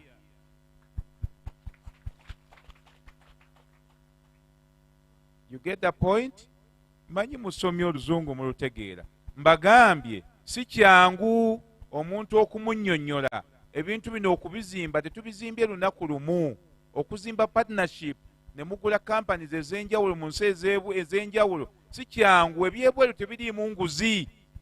Ebwebweru batunuulira profile yo ne kikyoyina mu nsawo. Onaagula n'oteekaawo oba binaakola ne tufuna kampani ezo ne tukkiriziganya. Mbagambye chairman muntu munene nnyo, saagana kwogera tayito ye mu Oman. Mbagambye president muntu munene nnyo mu Turkey. Mbagambye ono mukulu munene nnyo mu UAE. Mukitegedde bulungi. Ne bamala obudde bwabwe ne tukizimba ekintu tukizimbidde ebbanga. Tambula, genda eno, genda eri. Ebulaaya tebagenda ng'ava wano kugenda Masaka ne baasi. Kubanga ogyeko sente z'ennyonyi mulimu okulya n'okusula. Ate byonna tubyogera mu ddoola, si zino sente za wano. Kakati ekyo nakyo ndowooza mulina okukimanya tetusobola kumala budde obwo. Kitegeerekese. Kyenjogera abakitegeera bakikola ki? Bakitegeera. Ekintu ne mumala okiteeka ku wansi, oyogera n'abantu bagezi bagagga. Ne mumala okukikkaanyaako nti kijja kukola. Si byangu nga bwe mulowooza. Ng'ani yali akikoze? Gamba nti nga Cecofa yokka. Okay. So, is there any other question or we go to another session? Okay. Assalamu alaikum wa rahmatullahi wa barakatuh. Nze Nviiri Sulaiman. Nina ebintu bibiri. Ekisooka njagala okwebaza for being courageous n'okulemerako. Nviira mu ggombolola ya Kijuna eyasalwa ku Bukuya. Ggombolola eyo nnene nnyo era erimu abalimi bangi era tuyina emmwanyi nnyingi. Nga sinnatuukira ddala ku kinyusi kye ŋŋendako, njagala okwebaza olw'enteekateeka eri mu kifo kino n'enteekateeka gye wakoze okuba nga otuyita mu AGM. Nsaba Katonda yaba akuddizaawo. Ndi musomesa ate ndi mulimi w'emmwanyi. Mpulidde essanyu nga ndi mu kifo kino era nsaba kyeyongere leero n'enkya ne luli. Ensonga esinza okunyimusa y'ey'okubeera nti tulina abalimi wansi eyo, kampiteyo wansi eyo, up countries. Tulina abalimi naye ebiseera ebimu balemererwa okutuuka wali emisomo gy'emmwanyi olwa distance n'ebirala n'ebirala. Nsaba nga bwe tugambye tulina ssente zaffe mu mmwanyi zaffe, ssente weeri, nga tetunnatuuka ku nteekateeka ya AGM eddako. Olaba otya oba tulaba tutya singa wabaawo enteekateeka emirundi ebiri mu mwaka oba tukikola kwotale ne tuba nga tu-extendinga seminars ez'emmwanyi mu bitundu kusinziira bwe tuba tusaze nti ggombolola eno nti nnene bweti ne bweti naye katusalemu ebitundu 3, 2, 4. Abalimi abo tuwongere batuukako eri wansi. Kiyinza okwongera ku mutindo n'obungi bw'emmwanyi ze tugenda okufulumya kubanga emmwanyi gyezire tujja kubawa containers zebakola ki ze beetaaga, naye abantu babulamu kumanyisibwa mawulire gakwata ku mmwanyi. Ekyo kye kisinza okunyimusa. Naye nga maliriza njagala okwebaza Managing Director. Thank you for being a good parent. I want to thank you for the love that you have towards coffee farmers of Uganda. Thank you very much for supporting and the support that you are intending to bring to us. May God bless you. Thank you. Ono simwe mwamusomesa mumwongere engalo. Okay. Akati mukulu kyetugenda luutu eno ndowooza gye tutasomeseza nnyo bantu nga bwabaddewo some challenges ne tutasomesa nnyo bantu naye usually tusomesa abantu mu muzeeyo n'akimanyi tusomesa naye mwenna abali wano be twaleese mmwe ba group leader kati twagala muddeyo muwaba ki abantu bali emisomo okuba nti kuba tetusobola kuleeta balimi bonna naye mmwe mugenda okuddayo mukole ki muwali ebisomo then bategere ekyokukola. So what he's saying is that we need more trainings to train our farmers at group level. We have to form those groups. As I told you before, we have some groups which are between 35 to 40 members, whereby they have some leaders. So these are the leaders who have to go back. That's what I'm telling him. These are the leaders that have to go back and sensitize, train other farmers. But he's saying for the need of the 100 containers, we need to put more emphasis on the trainings. Because as I always tell you, training is continuity with farmers in terms of quality and productivity. So I think we have to look into that and see how we can maybe do it. Yeah. Thank you. Achikiriza. Bano kasoyogera nti emmwanyi zeeyongera. Akkiriza bukkiriza. Yayagala mmwanyi. Good. Mwongere engalo. Good. For your information, we even acquired, not yet here, some 3 motorcycles, which are soon coming, purposely for those young people like Julius, Sekate, and some few farmers, some few youth guys from Masaka. The importance is to move around and sensitize, train our farmers to ensure we have quality coffee. Kyentegeeza nti tugenda kufuna oba twafunye dda pikipiki endala mmeka 3 zibe nga zisobola tuzigabanya abantu baffe bano abasomesa okubanga wansi bongerako. We have some few motorcycles. I think you know the Yamaha we have. Who knows our Yamaha? Eyenambe myufu. Ani agimanyi? Yeah. So, yeah. We have some few motorcycles, but we have to add more. Like a minimum of 3 to ensure our raison officer can move around. Abantu bano ndudde nabo nga twogeraganya bbanga liweze. Naye omuntu tasobola kukusanga ng'oli bw'otyo ne mutandika. Era nabo basanze nga tulina we tukola ki?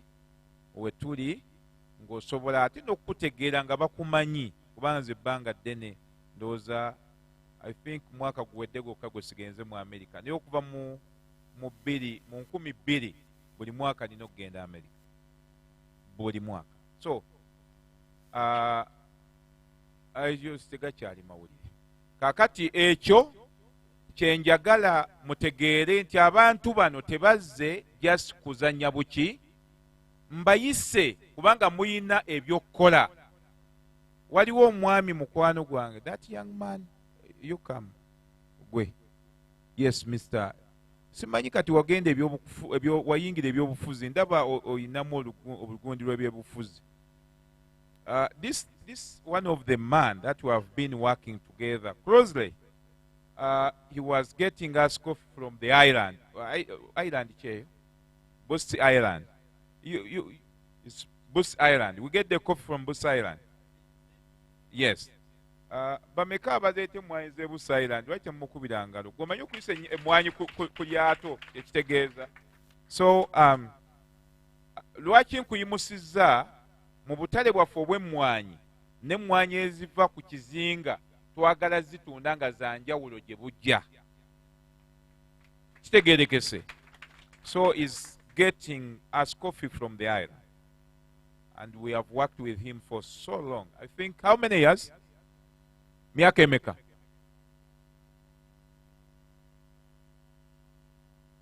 Since 2017 we are working together.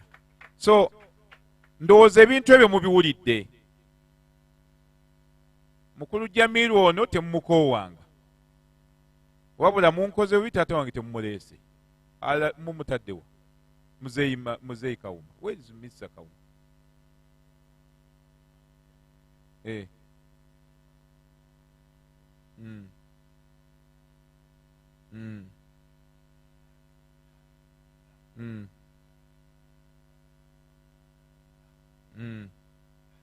Okay.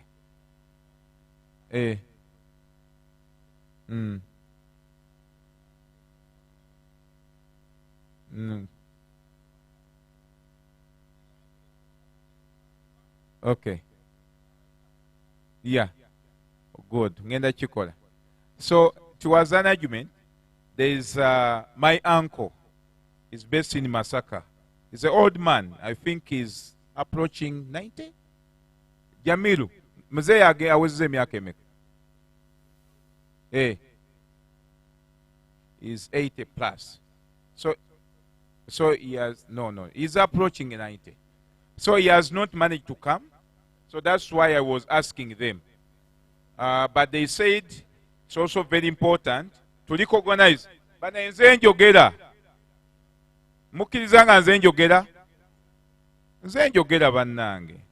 So it's very important also to recognize our old farmers, the old citizens.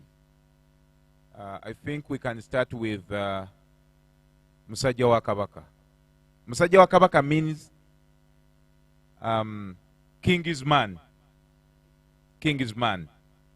King is man. Yeah.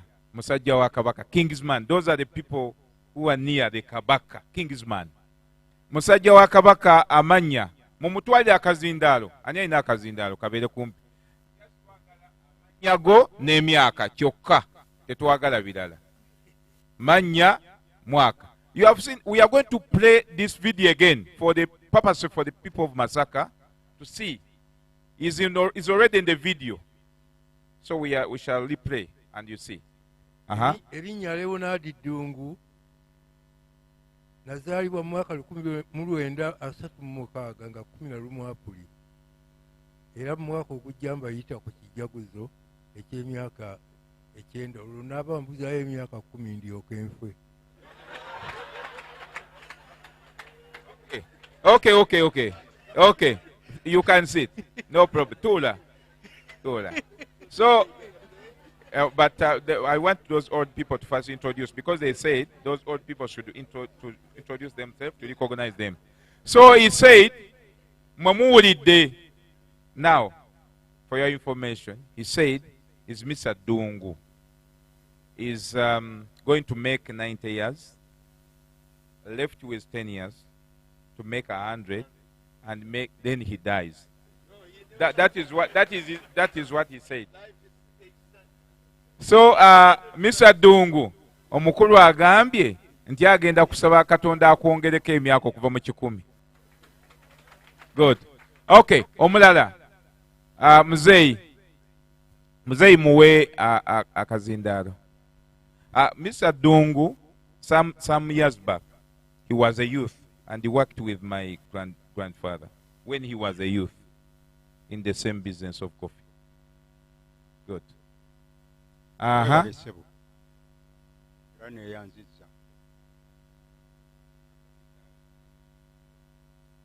Neyanziza okutuuka mu lukiiko nga luno.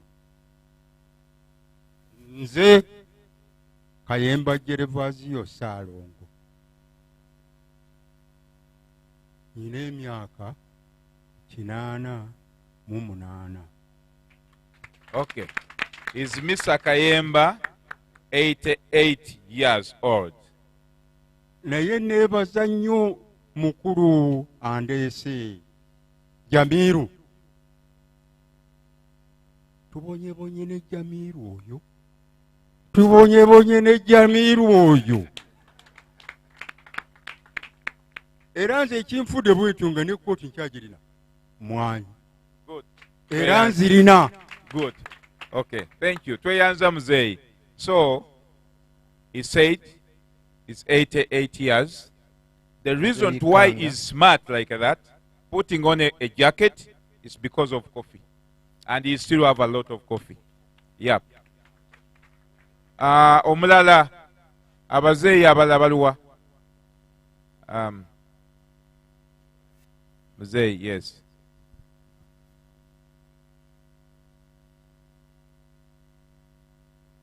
Amanya agange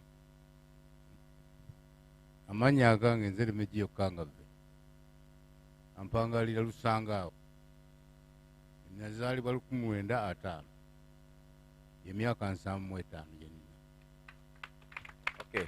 Naye embeera yange n'obulamu bwe nnina kigambo mwanyi kyekimpanidde n'okutuusa nowendi.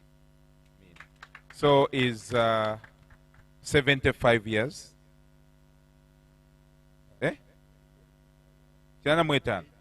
It's 75 years, and the reason why he's as smart as you see is because of coffee. So, mumukubire mu ngalo, mwongere engalo. Abazeyi baweddeyo. Baweddeyo. Abe Masaka. Yes, baweddeyo. I think it's okay. Nange ndi muzeyi. Nedda sebo. You are not an old man. You give to my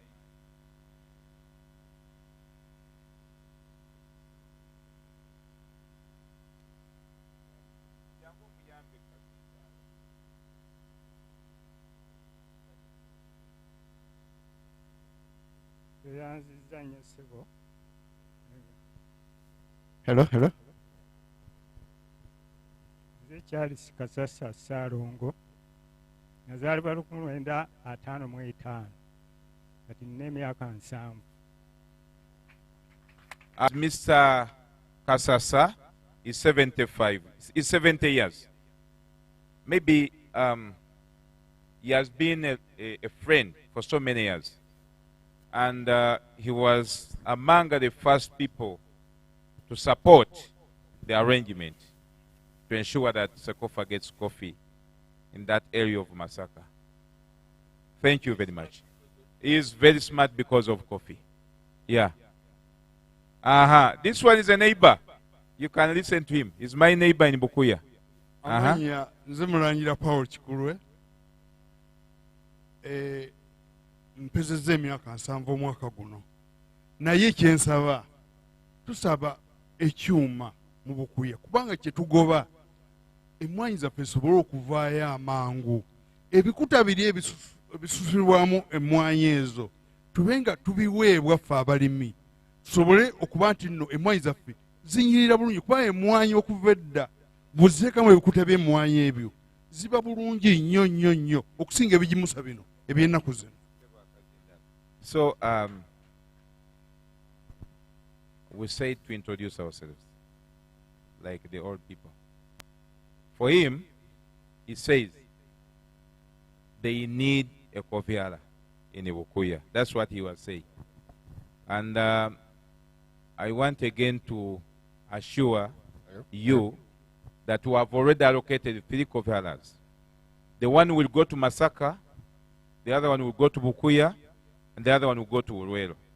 So kyengezaako bagamba nti ebyuma by'emmwanyi twamaze dda okulaba nga tugenda bifuna. Ekimu kigenda Masaka, ekimu kigenda e Bukuya, ekimu kigenda e Luweero. Mu kyo tugenda kugattako ne coffee dryer. Nayo tugenda gikola ki? Gifuna. Nayo mugiwe engalo ez'amaanyi. So I think that one is no longer stolen now. Those are done. So let's just stick at how do we get the coffee? The coffee haulers are done. The grading, the coffee dry is done. So I don't want to get any other question. Just tell me your names, finish. Those one are done. And I'm speaking in front of the managing director. We already passed that. And he cannot eat his words. He already committed the coffee dryer. He already committed the 3 hulling machine. and the motorcycles. So kindly, that one is sorted. Let it not be a problem now. Okay. Yes, sir. Amanya agange Kayongo Jamiru naye nga nsituse ku lwa taata wange kubanga nsuse wano ng'omumbuuza.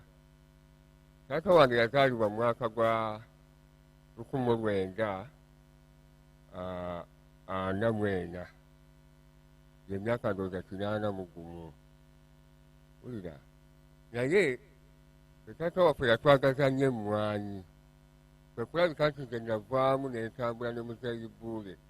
Ne muzeeyi Buule mwebaza olw'embeera gy'ayiseemu okutuuka wano kubanga nze muntu azze ng'alaba ng'ali mu mbeera efaanana ng'erabika ebintu bino nga kubanga ffe yatugamba grading machine eri mabega nnyo nga tutumanyi tunaagituukako naye nga tugenda tulaba kimu ku kimu paka kati. Era taata wange ngenda kuddayo mugambe ne balaba betuzze nabo bakuwa obujulizi nti ssebe ebintu bye wayogeranga nga ne taata wange waali byonna abigusizza. Alhamdulillah. Salamu alaikum. He's just giving testimony how he has seen things here improving slowly by slowly. There's a time, it was an annual general meeting, when I told them that I'm soon acquiring a grading machine. And it was like a story. Then after time, they saw it happening. So he was giving testimony that he knows that even the coffee dryer and other machines will come. So he said, from their family, they are all coffee farmers, including father. Their father is making 80 years now. And he has not managed to come, but he sent, that is his son, okay, to ensure and see how everything is moving on. So back he's going to pass on the information, how the AGM has been. Yeah, thank you. What? Oh, okay.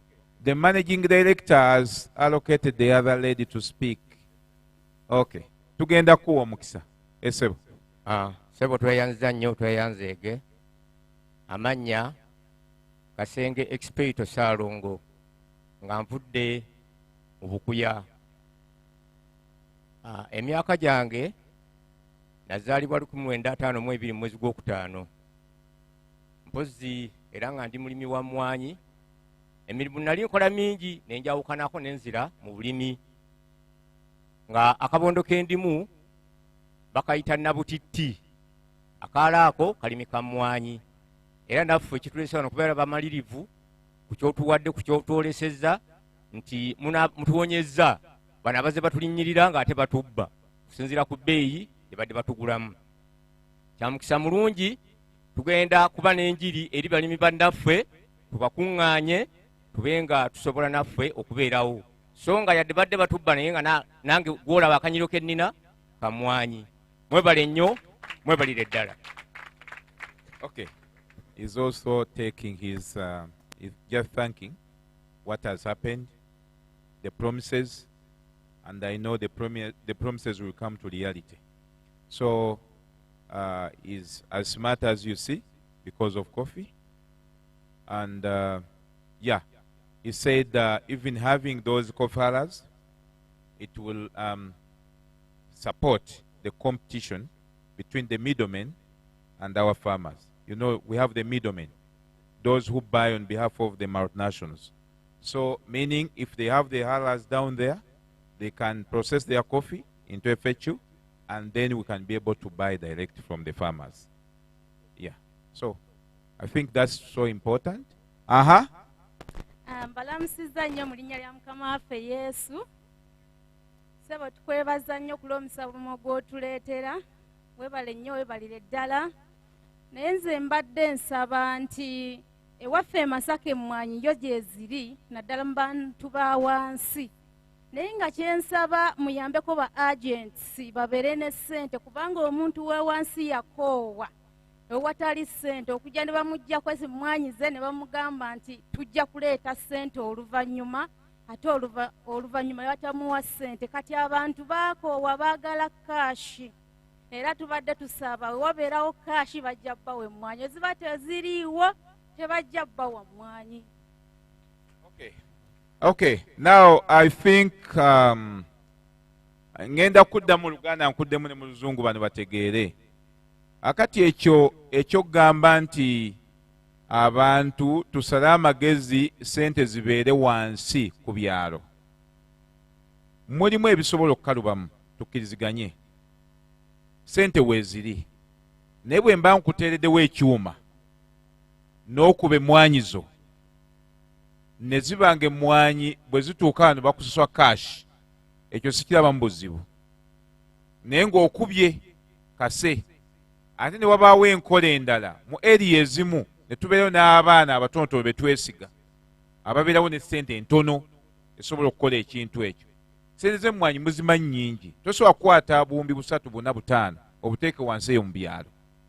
Ekintu kyokka ekisoboka y'ensonga lwaki tugenda kuteekayo ebyuma byaki by'emmwanyi, nti osobola okukuba kase n'ogamba oke emmwanyi zange za $2,000,000 bandekere wano $5,000,000 mwazisuuke ku Cecofa bansitule sente zange zonna, kubanga naffe tulina okutunuulira risiki. Kuba bano kye tukkiziganya kye mbagamba kye kikola, naye nange saagala nsigale mu buzibu. Mbagambe nti kati tuteeke biliyoni bwezi wansi mu gundi, sente zikole ki? Zife, zibule. Ekintu kyokka ekisinga okuba ekyamakulu kwe kuba nti osobola okukuba emmwanyi wansi n'ofunawo sente zo. Kitegeerekese. Ekyo ekintu ekiriwo. Era mbagambye twakoze dda test ku mmwanyi kati zino ezibadde wano. Abantu batuguze emmwanyi ezibadde konteyina ezimu zaafulumye. Tewaliwo muntu abanjiza yadde sinje ki? Ekikumi. So, Managing Director, the other young girl, the younger lady, was talking about cash. That they don't want farmers to deliver coffee on credit, and they take like 2-3 days without being paid. I told her that we have tested this already, and what they do advances to Cecofa. I want to put it clear. Listen to me, members. They give advances to Cecofa. So Cecofa, we are the one to decide. When you deliver your coffee, we pay you cash. Not tomorrow, but cash. Okay? Secondly, we have young men who are working with you there, Julius and the like. There's a way we do it, such that you people, you can have your cash immediately once you deliver. Second, another point, the reason why we are putting those coffee houses there is to ensure that your coffee is processed and you can also witness your quality right from the farm. You get the point? And also to reduce the cost, because once we send that truck, the one which brings 10 tons of the chiboko, is the same truck that brings 10 tons of FHU. But FHU is more valuable than chiboko. Take an example of today. I don't know how much is the chiboko coffee now. I don't know, because I even don't want to know. Because our intention is FHU. You get the point? So, lole eri bwe tugisindika ffe mu kyalo n'ejjeeyo ng'ezze kukima kiboko ensawo 10 oba ttaani 10, tufiirwa. Kubanga bw'ereeta ttaani 10 eza kibooko, ye loole emu ereeta ttaani 10 eza kase. Kakati ffe mu kuleeta kase ate we tukola ki? We tufuniramu. Kitegeerekese. So, tewaliwo bbanja. There's no credit here. There's not taking your coffee on credit. It has to be cash. Twogera lulimi lwa cash. Era senga mbadde muluwulira mwalusanyukidde. Naye temuluwulira. Ate bino si byakwogera. We have tested this already. They have been advancing, and we have bought coffee from you farmers, and we have made some good containers. And as I'm speaking now, we are also in position to start buying. When you go back, it will just take like a week, we start buying. Cash. Tell your neighbor cash. Again? Good. That's Cecofa now. That's our language. Cash. Good. I think, yes. Abakadde abakazi ku lw'okubalansinga nabo kabatubuuzeeko.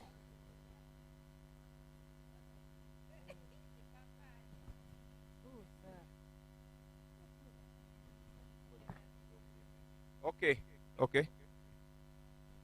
Neeyazizza okumpa akazindalo kano. Nze Nnaalongo Teddy Kakooza Ssaalongo. Nva Kasunga. Neebaza emisomo emirungi gye mutuleetedde. Nze nazaalibwa 1955.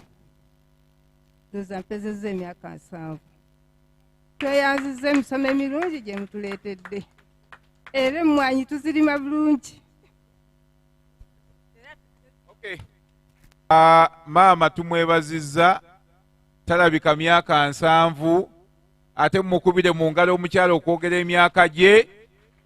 Nze mbadde naaludde okukiraba maze emyaka 10 oba 2 nga siwulyanga mukyala yogera myaka gye. Mwongere engalo ez'amaanyi. Ate bw'omulaba olowooza wa 5, mumwongere n'olwekyo. Good. Yes. The vice chairperson wants to say something.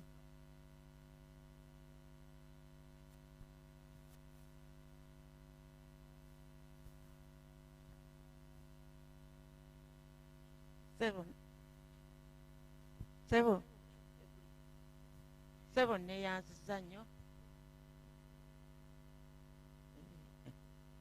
Neyanzizza nnyo okumpa olukusa olwo. Kwe guli maama.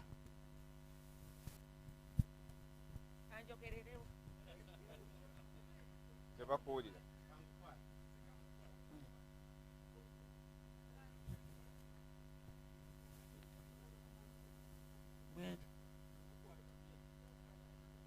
Ssebo Chairman neyanzizza nnyo okumpa omukisa guno. Abalimi mwenna ab'Emityana n'ab'e Masaka, Mukama yeebazibwe okubawa omukisa okujja wano. Nze ayogera wano ndi chairman w'ekitundu kino.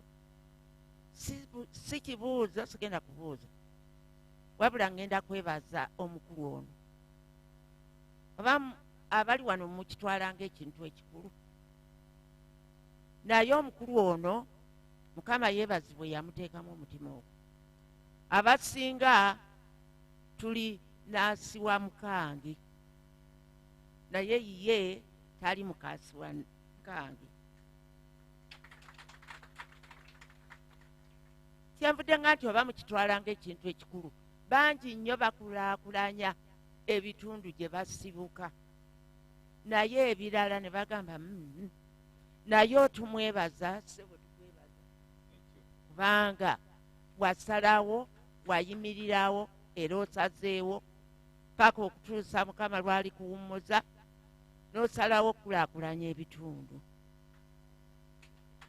Era ssebo nkwebaza okuba nti okulaakulanyizza ekitundu ky'Ebulwanyi, kubanga abaana baffe abamu bafunye wano emirimu.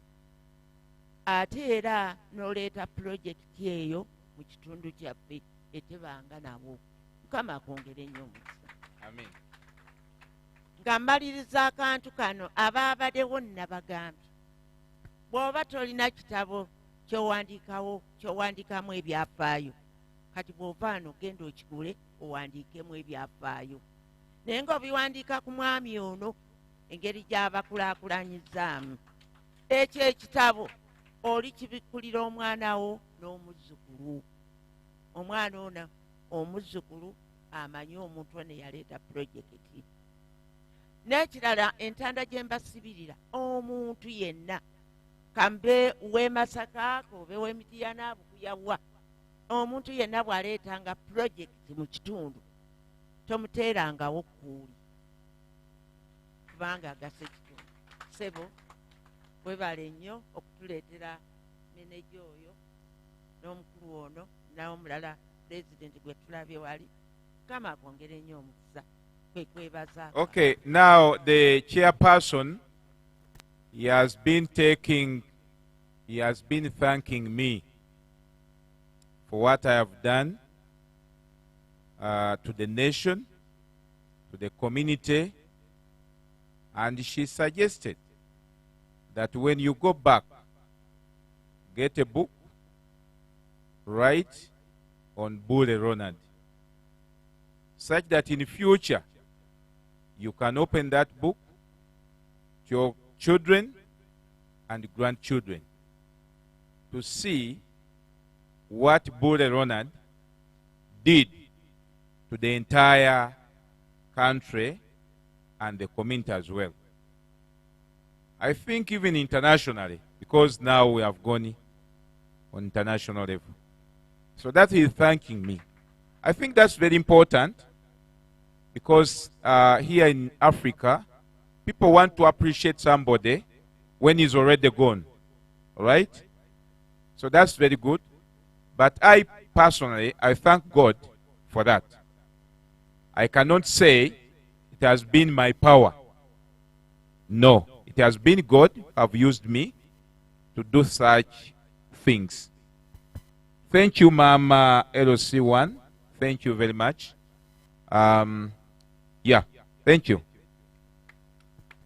I think, dear ladies and gentlemen, it's almost time to have the food. But before the food, after the food, we shall have a small session, then we close. But before the food, because I can see so many people are dozing, are exhausted. I am a teacher, and I know when you teach people of your age, you have to get a break. Not like you are teaching young people. So I think with that, let's have a video, small video, for Cecofa Mambosino, then takes us through. After that, we shall have the lunch. After lunch, a small session. After that small session, we shall give our managing director to give some remarks of the occasion. Then we close and we call it a day. Because you people, you are, and we don't want to take a risk. You know the time. You get the point? We have elections, we have, you know, we don't want people to move very late. And some roads are being worked on, like the Katonga, Masaka Road. So where you can lay and take wrong. So I think let's have DJ. Let's have the other first video. Hello? Yeah, let's have the first video. And before that, there's a song. Members, there's a song which they prayed before, which I love so much with my big brother. We did it when you are not here as people from Masaka. But there's also another song which we love so much. We shall hold our hands and sing that song together before that video. Can we have the other song before the video? Hello? We shall stand up and hold our hands. Tujja kuyimira tukwate ku mikono tuyimbe oluyimba olwo lwa luzungu olwali weerabe ng'ali e Bulaaya tofaayo gwe wulira ng'ali eyo wadde toliyo naye kiwulire ng'oli eyo genda. So let's have that song. You hold your hands together. DJ.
Okay, kakati. That is akayimba kafa Mothers, daughters, sons, and fathers, whose rhythm matches the rain. My name is Abule Ronald. I'm the executive director of Cecofa. We are based in the central. Before the sun touches the hills, life begins again in Uganda's red soil. Here, every beam is a story, whispered through generations, sung by hands that remember. These are the keepers of the seed, mothers, daughters, sons, and fathers, whose rhythm matches the rain. My name is Abule Ronald. I'm the executive director of Cecofa. We are based in the central part of Uganda. We are majorly in Robustas and some few Arabicas. Cecofa is having more than 10,000 farmers in the central region.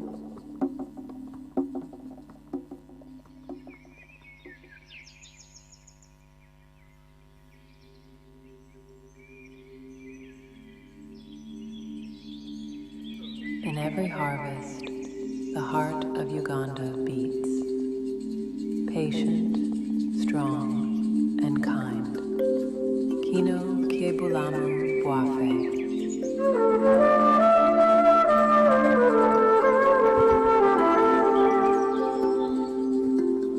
Their language carries the music of the land, and their work, the promise of every morning. As you see here, we are trying to do what we call the pruning. Pruning is part of the good agricultural practices. It's to ensure that we can at least have high quality coffee. From mountain air to fire and steel, the journey refines, but never forgets. Every step honors the soil. Every roast remembers the farmer. As Cecofa, the major partner is Mambosino, which is based in Dubai, the American Collective Coffee Company, which is based in the US. They have been supporting us in different ways to empower the farmers on good agricultural practices, post-harvest harvest, and all other things related to coffee farming as a business. Coffee is not a product, it is a bridge between land and city, between heart and hand.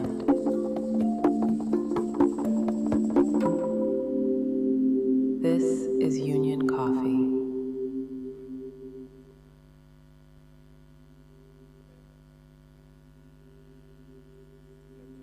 Before the sun touches the hills, life begins again in Uganda's red soil. Here, every beam is a story, whispered through generations, sung by hands that remember. These are the keepers of the seed, mothers, daughters, sons, and fathers, whose rhythm matches the rain. My name is Abule Ronald. I'm the executive director of Cecofa. We are based in the central part of Uganda. We are majorly in Robustas and some few Arabicas. Cecofa is having more than 10,000 farmers in the central region.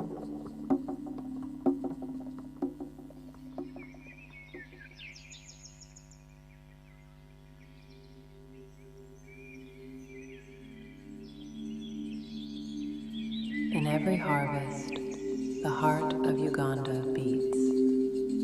Patient, strong, and kind. Kino Kiebulamu Bwafe.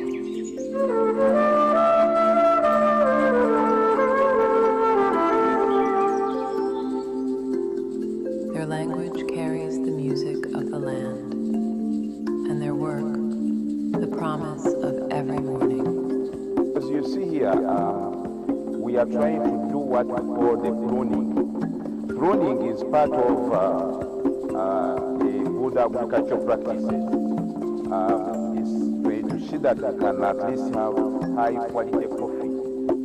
From mountain air to fire and steel, the journey refines, but never forgets. Every step honors the soil. Every roast remembers the farmer. As Cecofa, the major partner is Mambosino, which is based in Dubai, the American collective coffee company, which is based in the US.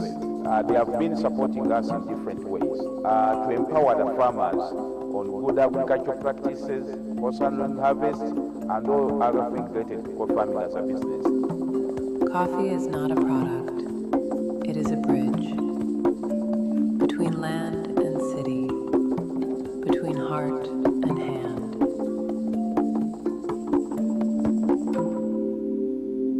This is Union Coffee.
sembere eno ekyamazima oyinza tuba tumanyi okulima emmwanyi naye ate okugula tetukumanyi.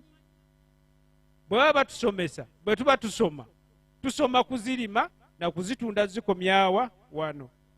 Abantu bali bazze kutulaba naye ate tugane nnyo bawa birowoozo byaffe kubanga tosobola kumanya kye beetaaga oba nkola bwekola ki bweba. Twandibadde tubeewala kubanga oyinza ate okwonoona olw'okuba nti omanyi nnyo ate n'okola ki n'obyonoona. Ate nga mulaba okufuba okuliwo kulaba nga tubasembeza ku mmeeza etya emu. Kati olw'okuba nti ffe tetumanyi ngeri ki gye babasembeza ku mmeeza kuba nabo tubeewale. Ekyo ntusaba busabi tukole ki tubeewale okwogera nabo ekiwanvu. Ekyamazima oluzungu tulumanyi naye ate ebikolebwa ku bantu bali byo byawuka. Okubasikiriza obbajja eri nakyo si kyangu. Kati ate bwe tunaatandika okubabuulira ebizibu byaffe ate mwe tuzikola bwe tuti ate tuzikola bwe tuti ebimu tetunnabiyiga nakukola ki nakubiyiga kubanga naffe nabali bennyini tugenda tuyiga baki bayige. Mulimu abatandise okubasemberera ennyo ng'alowooza nga ye bali bagula emmwanyi nga zituuse wano. Tebazigula zivudde Bukuya nga ziri Bukuya, bagula ziriwa wano. Kati process eyo ezimbwa buzimbwa okulaba nga eyitamu. Sente baziyina naye tebayina mmwanyi. Tuyina emmwanyi ate tebayina ki sente. Bassebo ne bannyabo saagala lujanja. Mujjeewo olujanja. Abantu ovolaba tebaagala kukolagana n'abantu wansi eno. Bali nze mayide emyaka mingi ndudde nabo kati gwoba kuba akaama kuki ekyokubiri lwaki tojja gyendi n'oyogera ky'oyagala. Abaddugavu mwabaki ebisibira abantu abaddugavu emabega mwebeerere musaagala ebyo bintu bya kikopikopi ojja okukuta n'omuntu okukuta naye kuki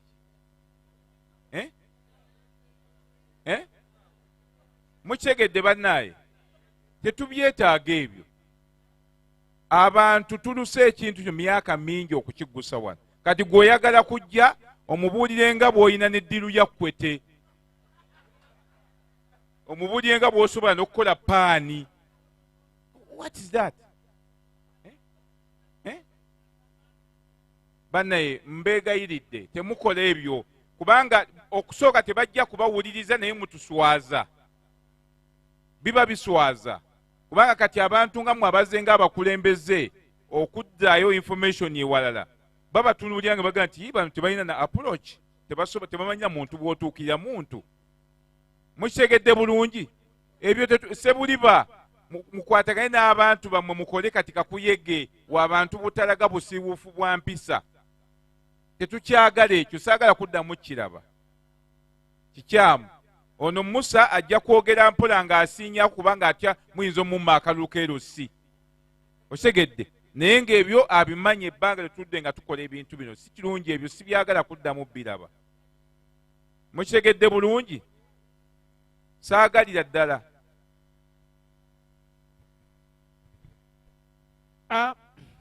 Mpozzi waliwo abazadde abalina eno abaana mwe muli bwe tumala okulya tugende tulabe ku baana baffe kubanga ekyamazima mu mwaka mubalabamu omuko omulundi gutya gumu. Banyanjudde wano tebanyanjulidde mu mmwanyi, banyanjulidde muki mu baana. Nange kyesinga okutegeera emmwanyi nzimanyi okuzirima buli kimu n'okuzisomesa nzisomesa, naye ate waliwo abaana baffe bamulekwa betwaleeta eno abayambwako ekitongole kino. Waliyo abaasigalayo neno waliyo abakola ki abaliyo nga bo basomera eno. Twateeseganya n'abazadde abo nti abaana abo tebaddayo eri wabula babeera eno mu mwaka tubalabako omulundi gutya gumu, kubanga bw'abamu babaleeta ne baddayo eri bagenda okudda kye babasizeemu ng'ate kifa, so ng'ate babeera eno babeera bulungi. Kati bwe tumala okulya tugendagenda tubalabeko, ekyo nakyo kikole ki kigwe. Era nja kusaba mmwe abamanyi nti mujja kgenda mubalingizeeko, mugende ku mmeeza waakiri babalabe, wali bali abatesitesi bajja kuvaayo babawe ekyokulya kuba n'enjala etuluma. Tulabe ekiddako, twagala kuddayo ng'obudde bukyali, tugande bakereesesa nnyo.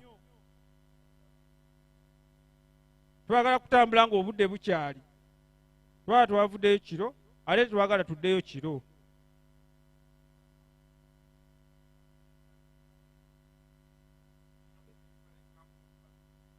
Aha, batugaye tujja funayo ekifaananyi ekyawamu, oluvannyuma okuwunya mu gwa ddyo tufuneyo ekifaananyi ekirungi. Abantu bali mubalaba baagala bukakafu nti ddala abalimi gye bali era mulima emmwanyi. Mu maaso awo tujja kubaayo n'akafecce, kubanga naffe tunabawo emmwanyi ne tubawo emmwanyi nga nnungi. Naffe olumu tugamba mutatuwa bweziti tujja kubawo emmwanyi, mujja kulaba emmwanyi bweziti bwe zijja zikoze eki zirinnya.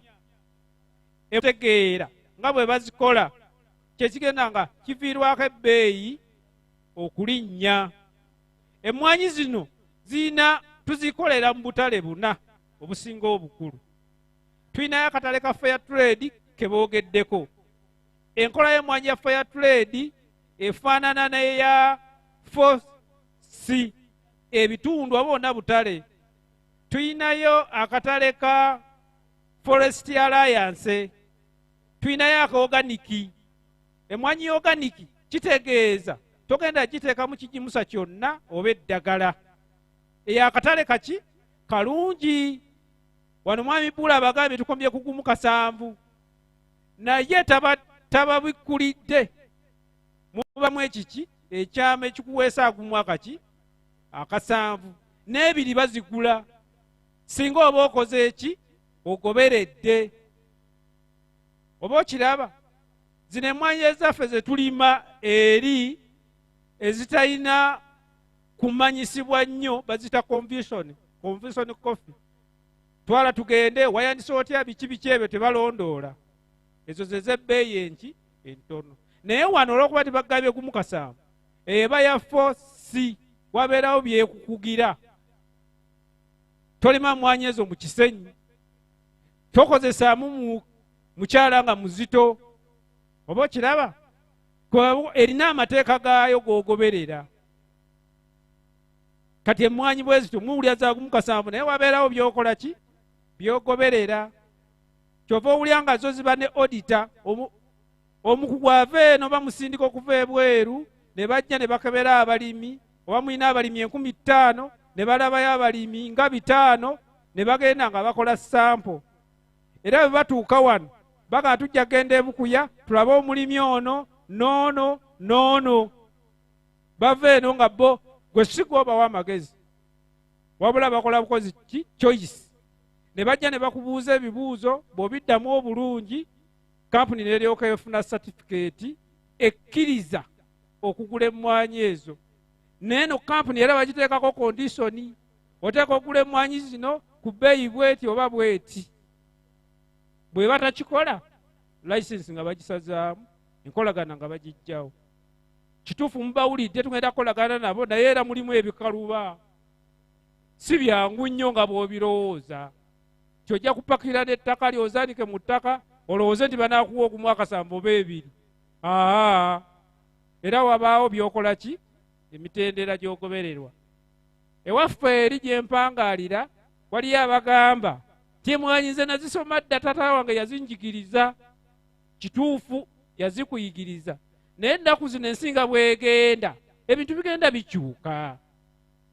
Luli tetwalinanga emmwanyi za katingi, twagendanga mu kibira kyaffe eyasuulibwa eyo ekinyira nga tumanyi nti zibala nnyo nga tufe tusimba mmwanyi, kubanga obulombolombo bw'ebinyira tebulya ku mmwanyi etebala ekyo kiri ku likodi ate tebulya bya mpeke enki ntono kati nga nazo ebibira twabisaawa twabimalayo bikyaliyo kati tukyalina gye tuzijja kale olaba ekinyira bwe kitutegeerera okusinga ffe kyokka uganda enyuma ekinyira nga tukula za binyira twekwe tukulidde ku z'ebinyira kati ebintu byakyuka nassa eno ye wano waliwo akantu ako ke basalamu bazisala okwo emwanyi tekala kawuka zino eziri wano tezikala kawuka era bwe bagisala ku ndode bagiteeka wali gye bayita katingi ekyamazima bona ogitwala ewuwo tejja kukala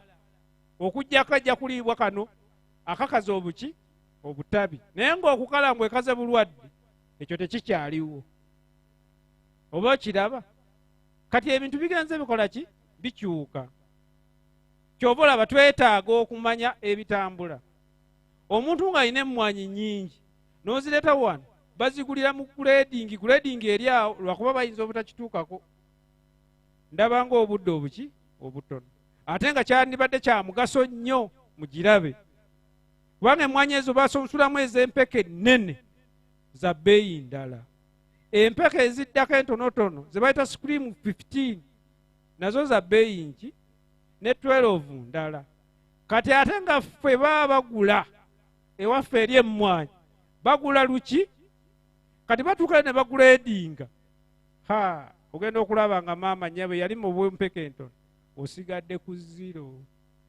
tofunamu kyova olaba abamu bagamba ti abasajja balima emmwanyi ab'emasaka ekyo baali bakikola dda balima katingi ew'empeke ennene kubaabo baamu wano balikola sampu bwe zibaamu ng'empeke ennene beeyi waggulu bwe zibaamu nga ntonotono era kubanga emmwanyi ezifu ewaffe zisinga kubeera mu 15 na 12 18 ewaffe eba ntono ekyali ntono ekyo ke mazima toggwamu maanyi naawe osigala kuki ku katale ow'emasaka banamugula kale nga gumu kati wali bagula gumu 1,000 era obikuya kyovula bagula gumu mmeka 5 tetwenkana nab'emasaka se basigala era bakyatukuba naye naffe tugenda kubakuba kubanga tebalina nnyo kye bakola kyamaanyi kitusinga tubasinza nettaka egimu ab'emasaka okugoba kiyinza okutwala emyaka okubagoba naye naffe kyetugenda okukola kwe kufuna nasale beeti emmwanyi z'empeke enki ennene ate toggwamu ssuubi kaakati amagezi nze gensinga okuwa abantu kubanga nzena waliwo ow'emasaka gwe natuukako nga ye yakola bw'ati yalabanga emmwanyi etebala ng'agula guli ogubala ngenda agisigulawo ng'ateekawo gwokola ki ogubala yakikolera ebbanga naye nnyinza okukugamba nti mu yiika 2 n'ekitundu afunamu ensawo 8 ku 100 agenda kuwakana tyewuwo teri mu mwanyi guvaako ndebe taata kaakati bwona obeera n'ezo zokka zokka buli muti nga guvaako endebe mu miti 5 ogenda kufunamu endebe emmeka si 5 si ze ensawo 5 tekisoboka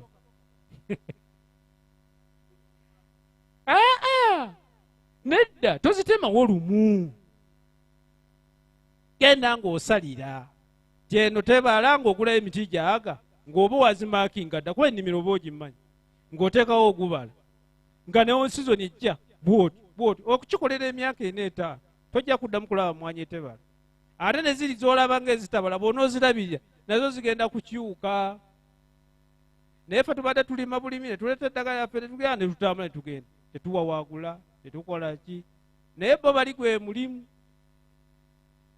kitanze n'otuleetera ng'ayina ettaka eddene alaba nga yewa ekitalo naye ate bwodde eno ow'ettaka eddene era si wa kitalo naye muki mutindo naye lwaki sibavaako ne mugenda muli emmere bantu mmwe lwaki mbafiirako spacing ennaku zino ate spacing kiva ku ttaka ekyo abantu abamu tebannakitegeera waliwo emmwanyi eziwanvu wakati ngaewaffe emmwanyi ne bweba ya korona ebala etuusewa ate n'osanga bali nga zabalidde kuki ku ttaka kati bw'ona ogamba nti tujja kwenkana spacing awo nze ŋŋamba nze ekyo nkiwakanya waliwo abasimba eno fuuti 6 ku 5 naye waffe eri emmwanyi fuuti 10 ku 10 nze ndaba nga waffe kikola teziba nnyo kuba ziwanvuwamuko okusinga ezeeru oba okiraba kati ogenda okukola bwoti ng'era waakiri naye nze waffe nandibadde ndowooza twandibadde tetusukka biti 15 mu eka kubanga waliwo gy'ogenda nga basimbamu 6 n'olusanvu muyiika ate nekibakolera kubanga ziba zikoma wano bwe ziti naye ze waffe ziri waffe eri ziwanvuwa ne zikusobera bw'otogisalira n'omuti ogumu gukola yaadi zo tezikuliiko ebi olinayo akalala k'obuuza empa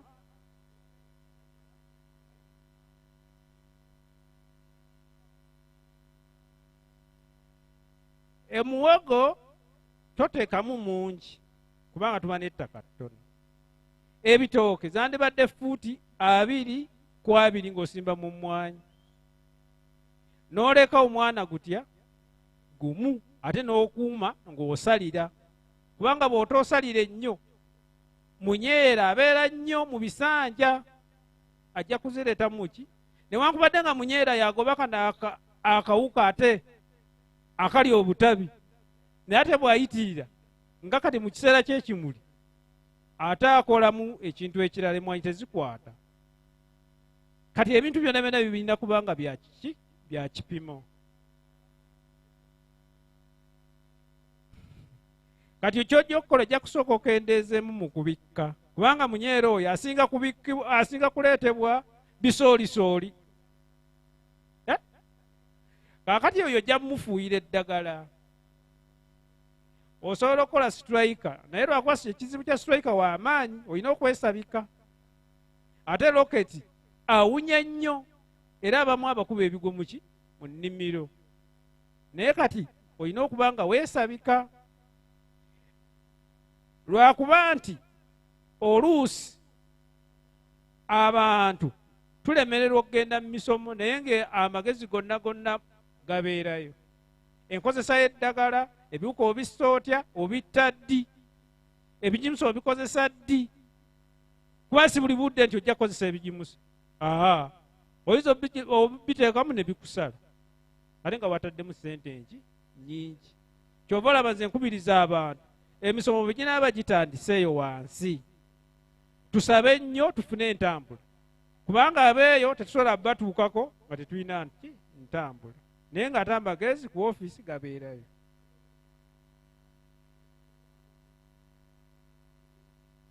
ng'enkuba etandika okutonnya tugimanyi nti enkuba esenga kutandika okutabaataba mu Gwokusatu n'Ogwomwenda naye kati bwona obiteekako nga mu obudde buno kubanga kati eno chansi yazze buki buzzi oyinza obiteekako atakusane kakanyo biba bikoze eki oba tofunyeemu kati ate bw'obiteekako mu Gwe-10 bizaala nnyo emmwanyi zizaala nnyo ebiwakatirwa mu Gwe-10 n'ogumu awo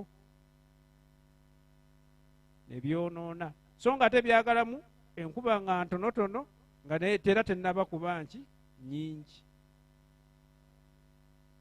kyandibadde kikolebwa omulundi gumu mu myaka 5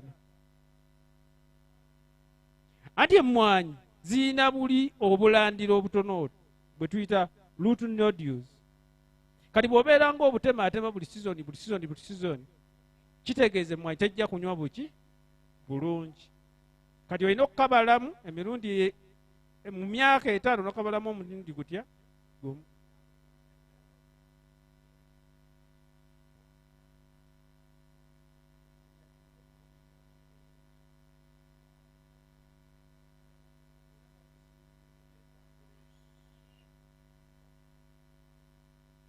kati mpozi nja kusaba abateesiteesi b'ekyokulya abantu bano waliwo abataafunye ekyayi embeera si nnungi saagala gufuuke musango kujje mbadde mbasaba abateesiteesi abantu mbabasindikire mubawe ekyokulya kubanga saawa ka 9 ate nga twagala kuddayo ate tujja tutuuka kiro. Abamu balwadde ba lusaazi bagenda okulyako kati pozi omulwadde wa lusa basooka bakuwa eccupa y'amazzi ogira onywanywako. Amazzi weegali wali. Waliwo abakyala abazze mugende wali ku mmeeza babagabule. Naye tubeere ne oda. Tekikyasoboka mbu kuba na oda.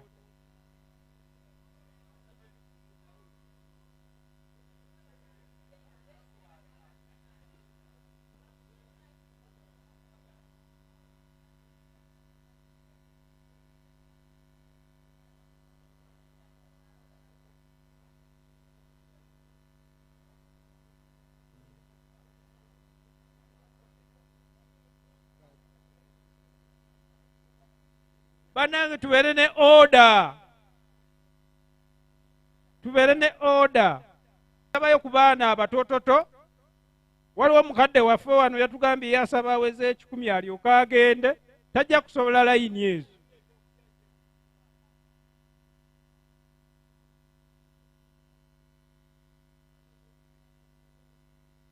Naye temulyanga temusabye bannange.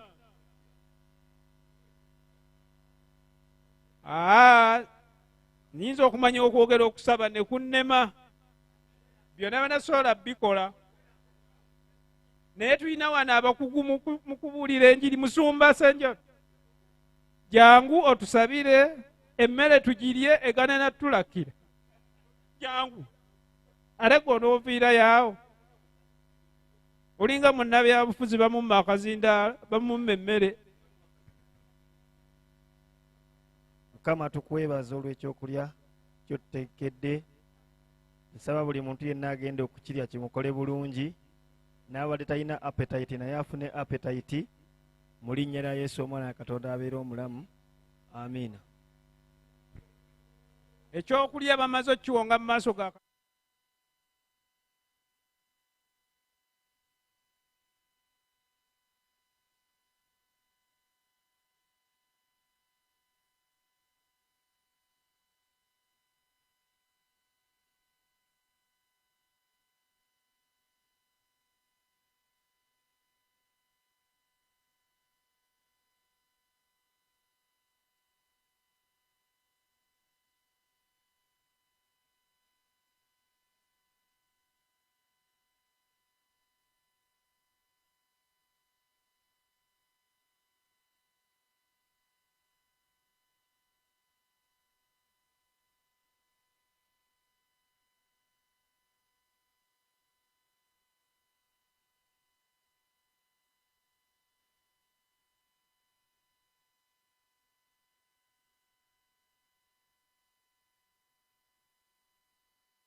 kubanga tukyali mu mikono gyabwe.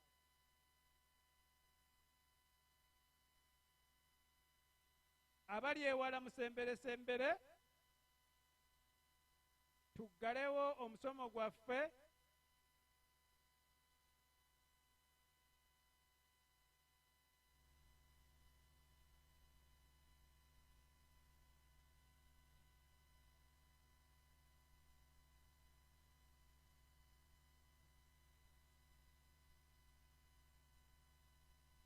nja kusaba omukulu ali mu byuma atulagayo ka vidiyo akalala akatuzza mu mbeera ey'abalimi. Bw'oba oyinayo ka vidiyo konna akalaga emmwanyi emmyufu tukaaniriza. Omanyi baatugaana okunoga ento, banoga mmyufu ng'eyengedde buki. Before the sun touches the hills, life begins again in Uganda's red soil.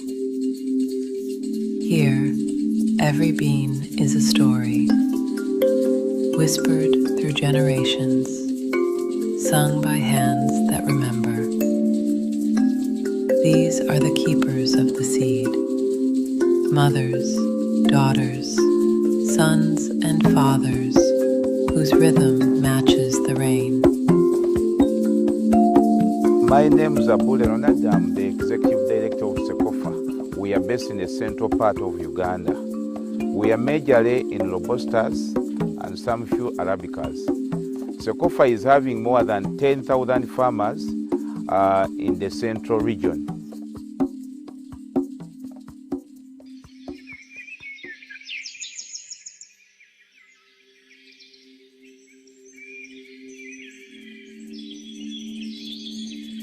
In every harvest, the heart of Uganda beats.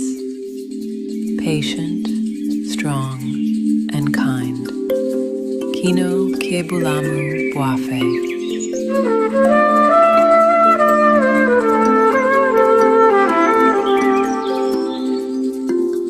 Their language carries the music of the land, and their work, the promise of every morning. As you see here, we are trying to do what we call the pruning. Pruning is part of the good agricultural practices. It's for to see that we can at least have high quality coffee. From mountain air to fire and steel, the journey refines but never forgets. Every step honors the soil. Every roast remembers the farmer. As Cecofa, the major partner is Mambosino, which is based in Dubai, the American Collective Coffee Company, which is based in the US. They have been supporting us in different ways to empower the farmers on good agricultural practices, post-handling harvest, and all other things related to coffee farming as a business. Coffee is not a product, it is a bridge. Between land and city, between heart and hand.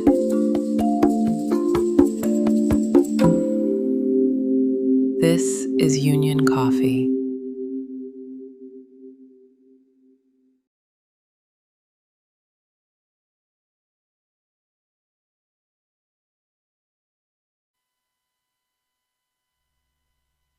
Musembere sembere.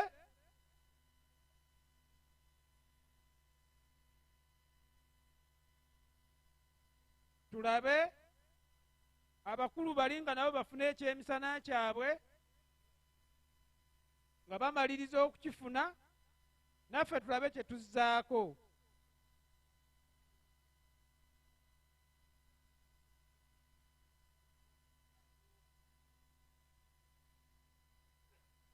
Ijje togaana tuwayo kayimba kalimu budigito abalimi tetwebawa. Otuteerateerayoko ku jjinja ettolotono awo ne litubeesabeesa. Wabaddewo abaagala endokwa, naye endokwa zibadde zibulamu omwezi nga gumu. Simanyi oba muyinza ozitwalirawo ne muzigulirawo, nakyo njagala kituusa mu ofiisi kitunulwemu bwe babeerawo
lubulaabulamu essaawa eno luyinza otuukayo nga lukendeeredde ddala, luba lungingi ku makya, naye kati essaawa eno mugambye naye nga ndaba lukendedde.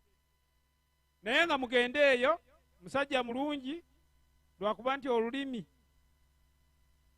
kale lumanye okukyalakyala, naye kakkuse kamaze okulya lujja kubeeramu. Odongo byonna agenda kukubuulira. Ekifaananyi nyinza kuwa kifaananyi, naye bw'otokisangayo nga kyekyo kyennyini tonyiiga. Omuti guli wakati w'2,200 ne 2,500. Kyekifaananyi bwe kiba kyakyuseemu era tesobola kukyuka kiwanvu nnyo, naye nga wanditutteyo emiti egyo tegikala, gyava ku mmwanyi zino wano tezikala, lwakuba nti ate ekizibu kyazo kimu, zibala nnyo naye z'empeke zaazo ate si nnene nnyo nnyo nnyo, naye mulimu ennene kwegamba zigendera mu layini. Kati layini eno oba layini 7, mwami Cecofa yasinga ozitegeera kubanga yazisimbawo.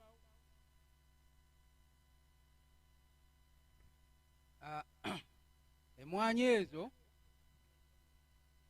ze ziyitibwa KR. KR kitegeeza kituuza resistance variety, oba KR, yes, KR kituuza resistant variety. Mu Luganda kitegeeza zanoonyezebwako nga ze zisobola okuba nga zigumira obulwadde obwa wiruti. Waliwo ababadde babuuza ku bintu bibiri, nga babuuza okukala kw'obutabi. Okukala kw'obutabi kabeera kawuka, bakayita twig bowara. Ate wiruti bwe bulwadde obukaza ekikolo kyo kyonna. Kakati zino emmwanyi zajja okubeera nti nno zavumbulwa mu bika by'emmwanyi biri ebika nga 408, naye okusooka basooka ne bajjamu ebika bye bayita krono origino, byabeera bika 6, naye ne kulamako ebika bimeka 5. Naye akalwadde kagenda okujja nga ku bika ebyo wabaawo ebirwala. Kakati ekituuza abanoonyereza mu kubyemmwanyi ne banoonyerezayo ku bika 408, ate ebirala biruwa ebisobola okugumira obuki obulwadde. Kakati ne baleeta ebyo ebika, okusooka basooka ebika 24 ne mulondobwamu ebika 7, naye ate era mu bika ebyo 7 bagenda okugezesa ekika namba 2 ng'era kirwala. Kakati kyo ne bakijjamu, naye nga awo bibadde ng'ebika ebyo bikyaliwo okutuuka ku kyomusanvu, kyekyo 7, 6, 5, 4, 3, 2, 1. Naye temweraliikirira yadde 2 nga weeri, naye yali nga tekyasalibwamu mmwanyi zitwala wali muki mu nasale, kubanga yazuulwa ng'erwala. Naye kakati ate mu kiseera kino bongeddeko namba 8 ne 9 ne 10. Naye bw'obanga ogula emmwanyi zino ng'osobola okubaako obwogerero gy'ozigula, akuguza mugambe asinge ennyo okuwa namba 3 ne namba 5 ne namba 7, kubanga ziri ebika ebisatu biri tebinnatuuka kufuluma, naye kati ebifuluma bye biruwa byebyo. Naye nga tezirwala. Kakati ekyobuwe emmwanyi ezo olw'okubanga buli kika kirina engeri gye kiyambako kinnaakyo, waliwo ez'obuweke obutono, naye ekirungi ez'obuweke obutono zibeera n'ebituttwa bya kumukumu, bibeerako emmwanyi nyingi, ate ennene byo nga bitonotono. naye nga 3, 7 ne 5 zibeera mwanyi nnungi nnyo bwe baba bakuwa bakuwa obungi. Naye ate n'endala tozigaana kubanga mu nnimiro eyo zirina engeri gye ziyambagana mu kumulisa. Kiringa nga bw'olaba nga bagguza ebijanjaalo ebipya, nambaale omunene mubaamu obujanjaalo obuki obutono. Tebabeera nga babwerabira, wabula babeera babuteekamu nga bw'obusimba mu nnimiro ne biri ebinene bulina engeri gye bubiyambako nga biri mu kumulisa. Kyekyo bakulu kye baŋŋambye okunnyonnyolako. Nange neeyanzizza nnyo.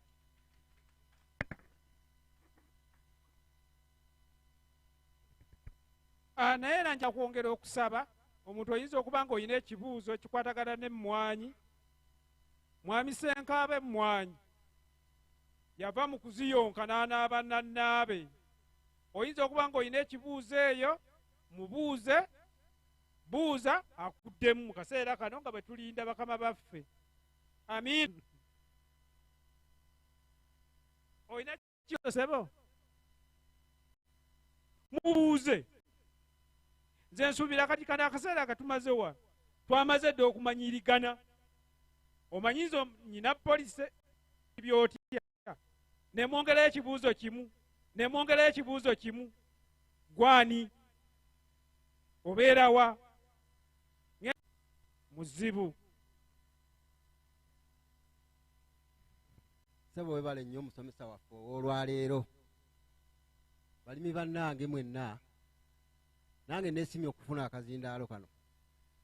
Njagala kubuuza omwami ono ng'omulimisa, ng'omukugu mu mmwanyi, tulina obulwadde obutusoomooza. Omuti gw'emmwanyi guyinza okubeera awo ne gwatikka, ogenda okulaba nga gukaze wano naye ng'emmwanyi namu waggulu kweziri. Lwaki twandiise bulwadde ky'obwo era tubadde twagala eddagala? Tukolese eddagala ki? Tulina kukola ki? Muti nga gweyasizzaamu ne gukala oludda ate omulala nga walamu. Ekirala, waliwo ensimba gye basimba naye tusimba esayizi ki? Kubanga abantu batugamba tusimbe 10 ku 10. Abalala bagamba 5 y'ennungi kubanga ofuna nnyingi ng'ozirabiridde. Abalala bw'osimba 10 ate wano wakati ogenda okulaba tolina ky'ofunawo. Sebo, ebibuuzo byange ebyo bibiri. Ndi munnamasaka Sebo, ndi mulimi, neeyanziza Sebo. Ndowooza ekibuuzo kyabuzizza mukiwulidde. Ekyamazima ffenna tubisanga. Osanga omuti ne gukalako erudda ate erudda nga mulamu. Oluusi ne gukalako awo emmwanyi we zitandikira okubalira awo mu butabi waggulu ne wakala ate eno nga walamu. Kwegana ebituleetera okubuzaabuza, naye omukugu kaddemu. Sebo neeyanziza neeyanzeege ow'e Masaka, era nze buli gwe ndaba ow'e Masaka mbeera musuubira nti muki mukugu, naye awakula ennume tewakula ki emu. Kakati ako kogambye akokwatika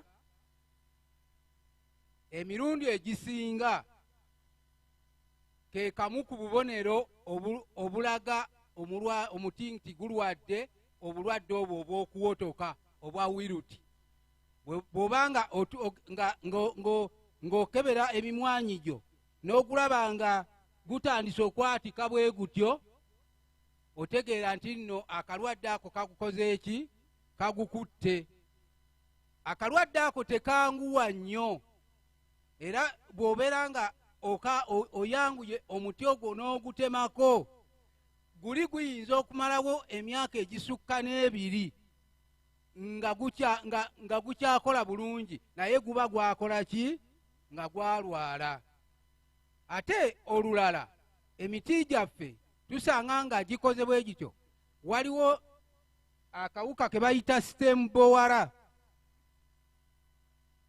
Omumwanyi gwaffe gulina enduli eno, mu luzungu gye bayita stem, ate ne gubeera n'akatabi kano, ako keeka twigi.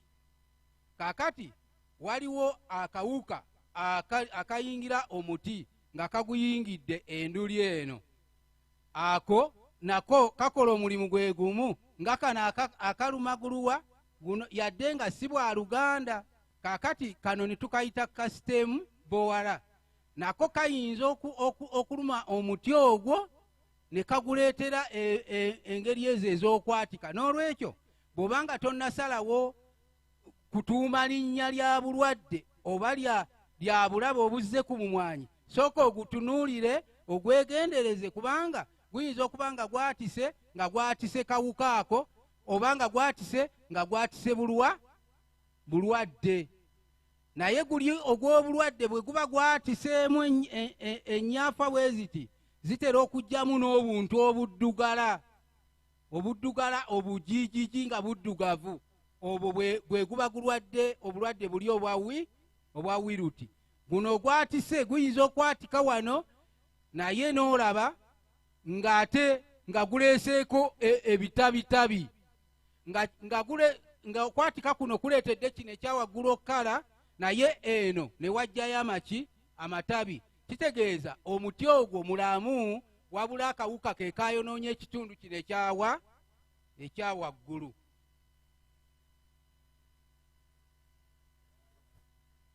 Banaye ngatteko kino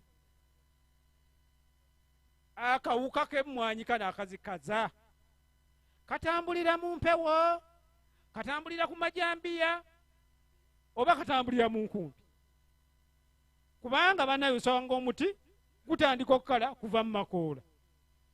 Watugambye nti bw'ogwanguyira ekikolo kiyinza okuwona. Wembuuliza akawuka kano bwe kaba kakutte emmwanyi kagitandikira wa?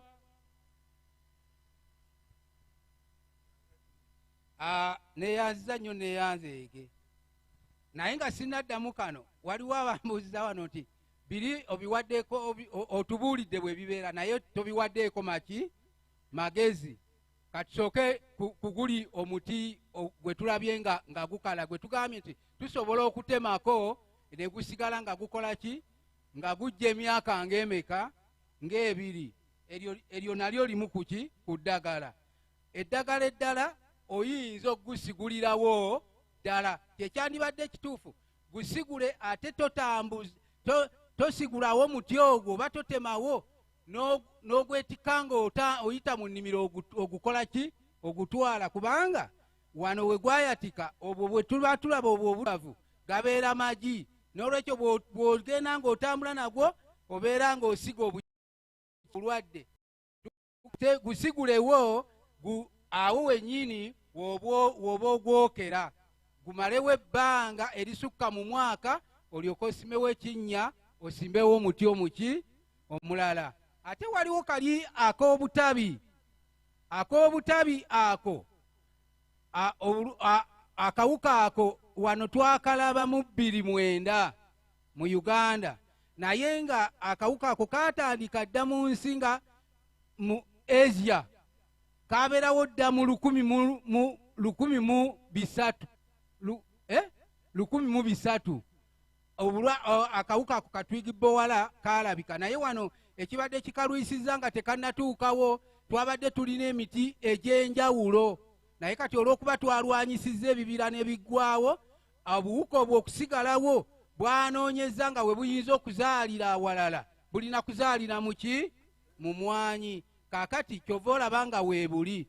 Naye bo bali gye bwasooka baalwanyisanga emmwanyi zaabwe baziriisa bulungi. Era singa ogenderera naawe emmwanyi eziri mu mbeera ennungi, akawuka ako tekazikola ki, tekazitawaanya. Ekirala, tubadde tuwa amagezi nti bwe tuba tusimbye emmwanyi zaffe tusimbemu emiti egikola ebisiikirize. Kati ate olwaleero era yeffe ababasomesa nti tuggyemu emiti, kubanga akawuka ako kanyumirwa nnyo awali ebisiikirize. Ebisiikirize waakiri tukozese ebitooke, naye nga ku fuuti 20 kino nkibategeeza. Toteebereza buteebereza nti okuva wano okutuuka wali fuuti 20. Zino emmwanyi ne bw'oba wazisimbanga gw'olabye, naye bw'oba osimba ebitooke, simba ng'opimyewo efuuti 2 ate ebitooke ebyo obireke maama omwana omuzzukulu. Mukitegeera ng'ekitooke ekikulu kye kyazaala kino ne kino ne kizaala kino. Si bisatu, ebisatu bisobola okuba nga bya Luganda nga byonna byonna ekibizaala kiri kiki kimu, naye nga bitooke bisatu. Naye bino bye ŋŋamba, lekawo ekitooke ng'ekikulu kyazaala kino ne kino ne kizaala kiruwa kino. Bye bitooke bimeka? Bisatu. Kiki kye tutaasa? Nti akawuka ako kanyumirwa nnyo awali enzigotta.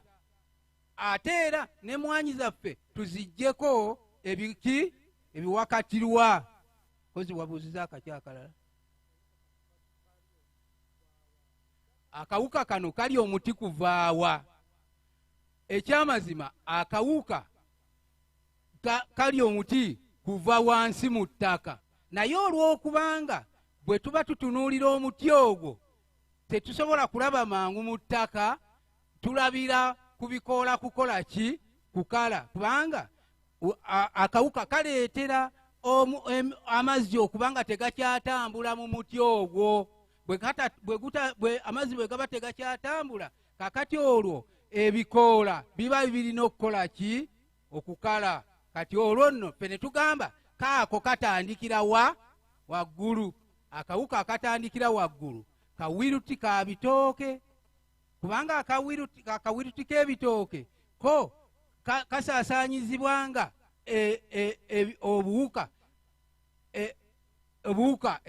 ng'enjuki ze zireese amagi ku mpummumpu.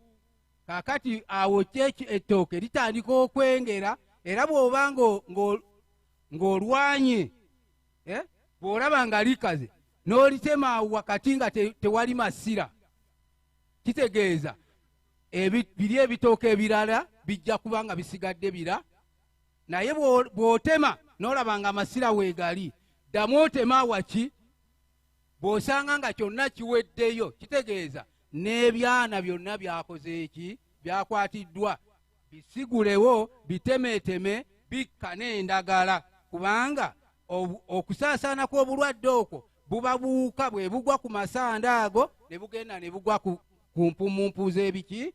Z'ebirala. Naye bw'oba ozibisse nga tewali we bigwirako, ojja kubanga olusuku olutaasa.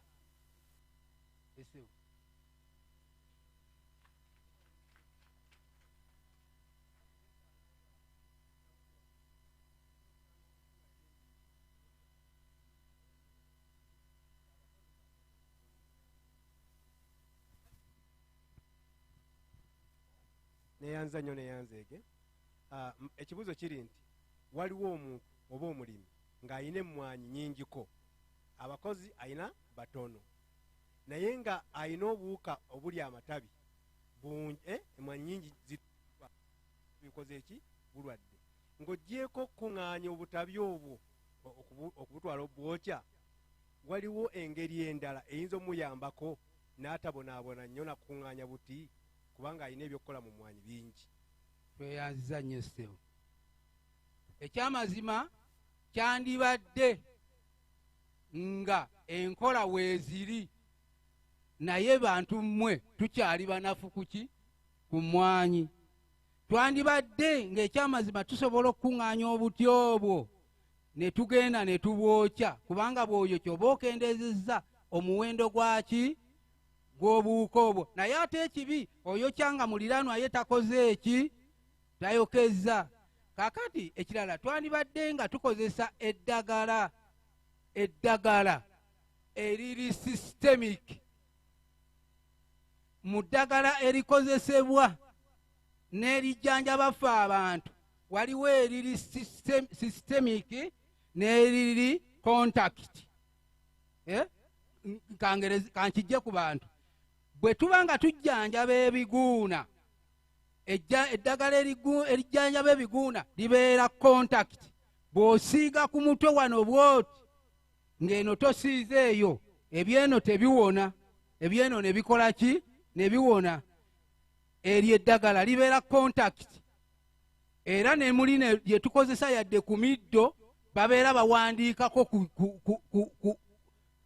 ku bicupa nti eddagala lino enkola yaalyo eri contact oba eri systemic. Kaakati nga paraquat ali contact, atta awo wokka waakoonye.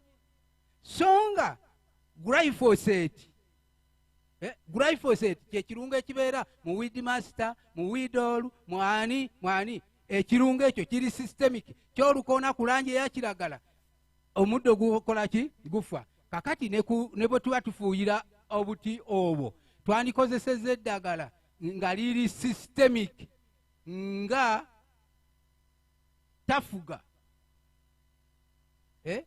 Roketi ayawandiikibwa ne K yokka, atali sikke, kubanga oyo alimu ebirungo ebigatte ebirifuula systemic, nti bw'ofuuwa ku nduli oba ku bikoola liyingira muli ne liteekawo embeera ekyankalanya akawuka ne kateegomba kukola ki?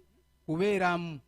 Eddagala lingi lava, gwe genda ewooli alitunda bw'aba yabisomako omugambe eddagala lino liyingira munda mu muti. Naye waliwo lye bagaana, naye era ku katale liba terikola ki? Teririiko.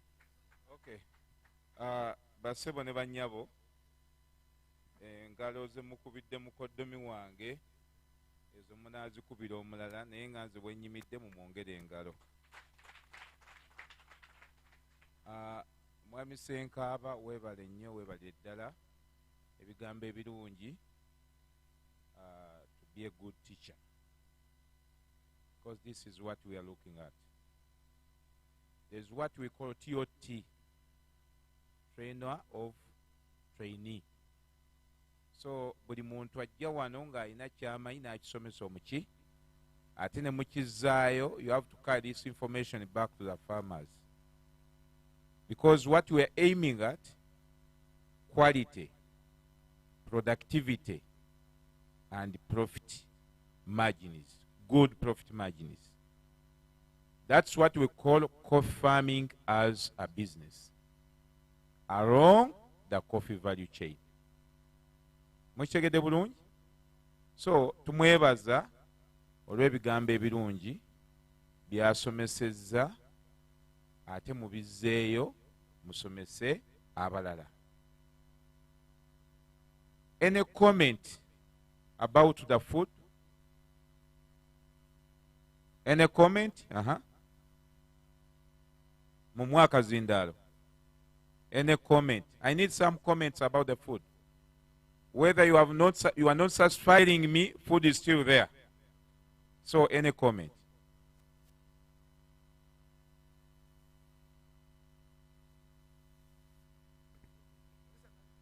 Hello. Hello, obanze nyine eddoboozi ddene. Ogenda kuvuunula mukama wange. Emmere gye tuva okulya ebadde mu tesiti yaayo oba mu kuwooma kwayo oba mu ntegeka yaayo ebadde ebitundu 85 ku 100. That the food, I thought is going to give me a negative comment, but he said the food we have eaten has been 85%. Eyo ye tesiti yaayo oba mu kutegekebwa kwayo.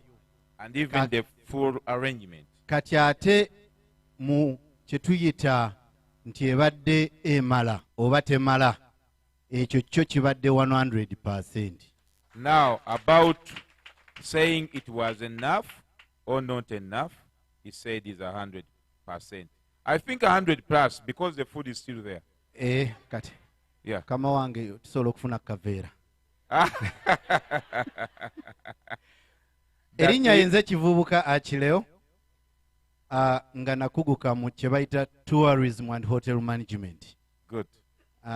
Era mbadde manager wa hotels ez'enjawulo ab'e Masaka, Tropic Inn, Garden Courts, abamanyi Entebbe, Imperial Resort Beach, Mayfair Casino e Kampala waggulu wa Fido Dido, nyingi nnyo. So kyembabuulidde ago ge mazima. Thank you. Thank you very much.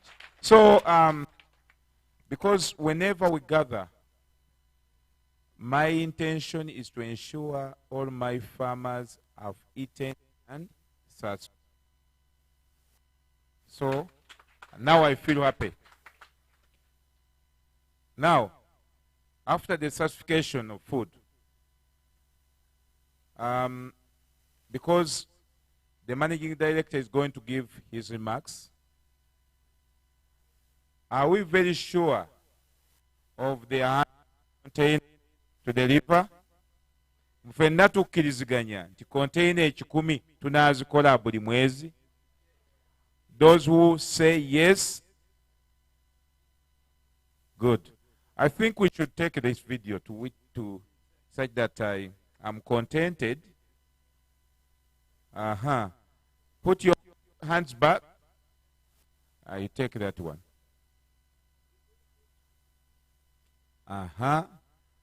You are assured these people here that you will deliver 100 containers per month. Good. Okay. Now, ekyo nga tukimaze, tugenda kufuna ekifaananyi ekyawamu n'abakulu bano. Kitegerekese kigende mu ofiisi zaffe e Bulaaya, ofiisi wano ne mu kampani zaffe zonna. Anga nti container zizze 99 omwezi nga batunuulira abantu bano nti nga balimba bazibu. So, ekyo nakyo ndowooza tukyebazizza. Bwe mbadde wali, abamu abantu bazze gye ndi. When I was there, some farmers came to me nga bagamba nti ffe tusobola n'okusinza mu mmwanyi ezo, telling me that we can even make more containers. But what is enkola erina kubeera etya? What is the methodology? How are we going to do this? The answer is simple. Other questions zibadde, when do we start? Tutandika ddi? The answer is simple. We started yesterday because we have even started delivering. So that answer is done. We already started. No need of saying we are starting tomorrow, but we started yesterday because we even delivered. Some containers went. Engalo siziwulidde. System tukola tutya? How are we going to do? The usual system. Deliver your FHU here, your coffee here, you are paid. Simple.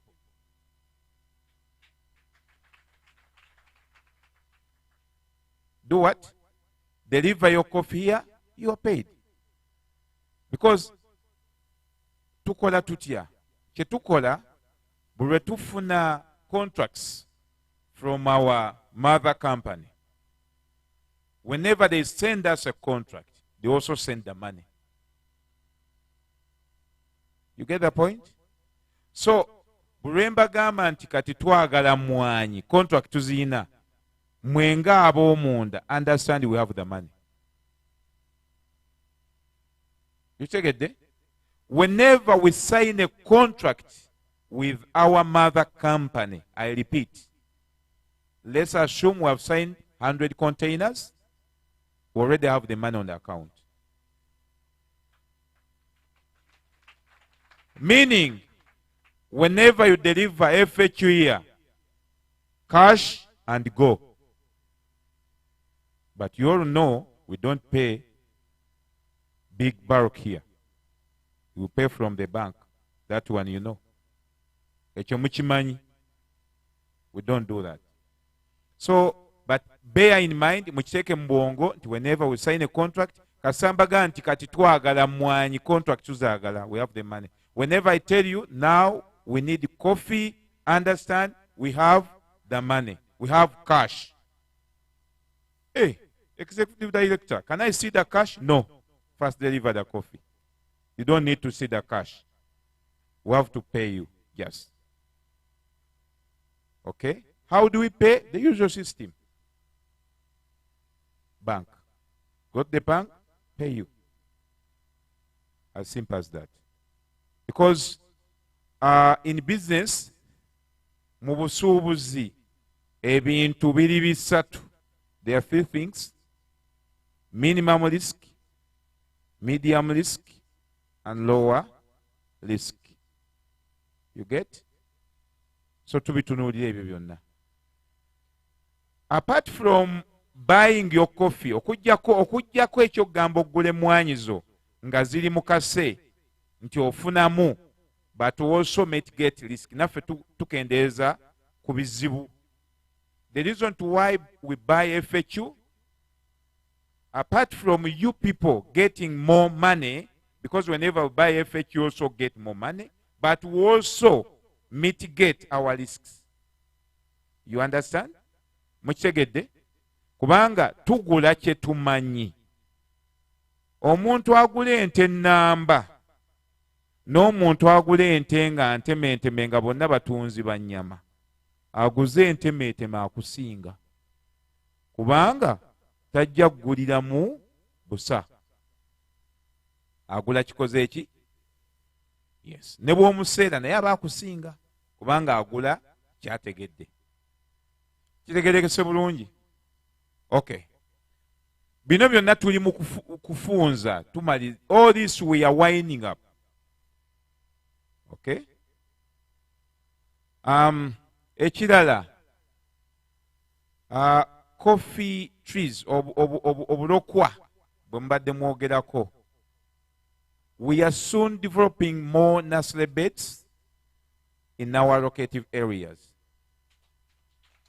Tugenda kuteeka nursery beds endala mu bitundu eyo gye muli. Because reason being, lwaki? Quality ne productivity. Dear ladies and gentlemen, quality of coffee starts from the coffee tree, the coffee plantlets. And quality obulungi bw'emmwanyi butandika nakati k'osimbye. Omuti ogugyewa, gubala gutya, gufaanana gutya, awo we tutandikira. Kitegerekese. Omwana bw'omuzaala mu lulyo nga luyebayeba bwe lutyo, era akutawaanya nnyo okumuggyamu n'avaamu nga muntu, naye bw'oba ofunye olulyo nga lulungi, omwana era omuggyamu nga ki? Nga yooyo. Kitegerekese bulungi? Omanya nti yooyo obuntu bw'okolako buba butono, tebubeera buki? Bungi. I.e. okugeza, nyabo yimirira, maama yimirira, yimirira, you stand up. Omukyalo oyo omulaba ali herefe, ali masicula. Now look at his father. Tata yimuka. You can see? That's a good example. Olaba bleed. Bleed ogirabye? That's a good bleed now. Okay, good. So, kyengezaako abonjagadde bagereza kuba mikwano gyange tebasobola kunnyiigira. So, bwetyo n'endokwa z'emmwanyi bwe zikola ki? Bwe zibeera. Tojja kugenda wali mu gundi mu katabataba okuleyo akagundi akalokwa ogende osimbe. Ojja ompite nti emmwanyi ziganye okuteekako. Endokwa wagijjawa. Tegerekese. Yes. So these are the general examples that we are giving.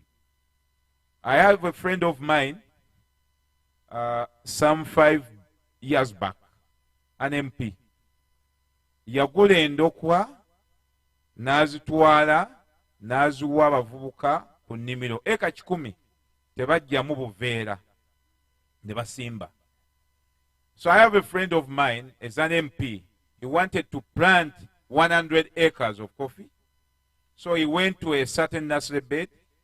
He bought the coffee plantlets, equivalent to 100 acres. So when he took those coffee plantlets, they did not remove the pot. So for him, his workers, what they did, they just planted.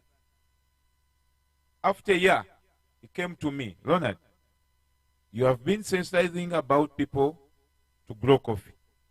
I've grown coffee, but my coffee trees are not coming out properly. I said, okay, I can go and we see. We went. I told him, you just get that one out. When he got it out, the pack is still there. Another one, the pot is still there. So he had to repeat the whole story. So ebintu ng'ebyo n'abakola mu nursery beds, abamu abantu bagenda okulima emmwanyi naye nga tebamanyi, n'abakola mu nursery beds balina okusomesa abantu. Kubanga oli ava eri ng'awulidde bino n'akwatibwa omubabiro n'agamba ngenze kusimba. Naye kyali bali kirungi owa nursery bed naye ng'amanyi kyakola ki? Kyasomesa. So ebyo byonna byonna kati bye bimu ku mukulu Ssenkaaba byabadde agezaako bakola ki? Okubasomesa. And a guarantee. Emmwanyi ne bwe buli baddi tegenda kuvaawo. Gojja kuvaawo gireke. Naye terikola ki? Emmwanyi ne bwe kaagula. Wakiri ebbeeyi ekyuka. You heard from our president. He said everything, technology has changed and everything, but the coffee will not. So, ffenna tulime emmwanyi. Emmwanyi mu Uganda wano we yazaalibwa ya Robusta. Era yeetabula emmwanyi endala zonna. Kitegeeza ate yaffe ya nkizo. Mukitegedde? Vietnam is almost equivalent to Uganda in size. Just started coffee. 1994, 95. That's when they went into coffee. They were the leading producers of rice.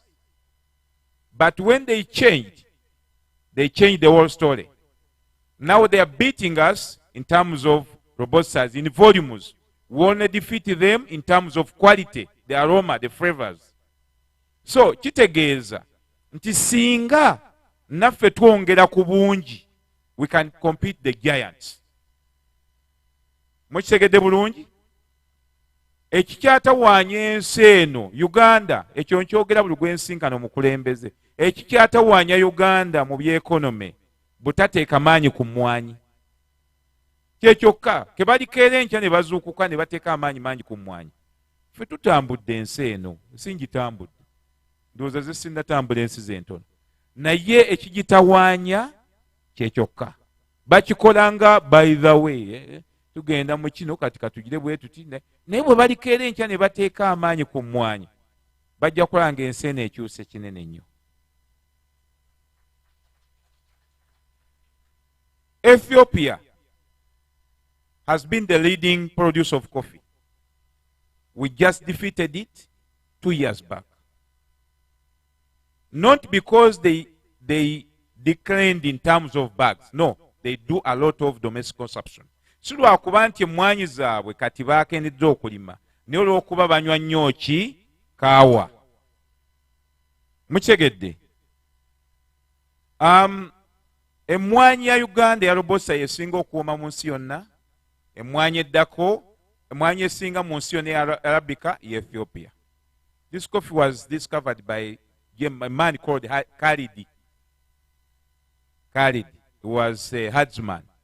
He was discovering emmwanyi mu Ethiopia. Of which eyaffe bajja ne batugamba nti ba missionaries. Nedda. Abamissionary bagenda okujja wano nga bajjajjaffe batta omukago bagukozesanga mmwanyi. Era there was a debate and I defeated them.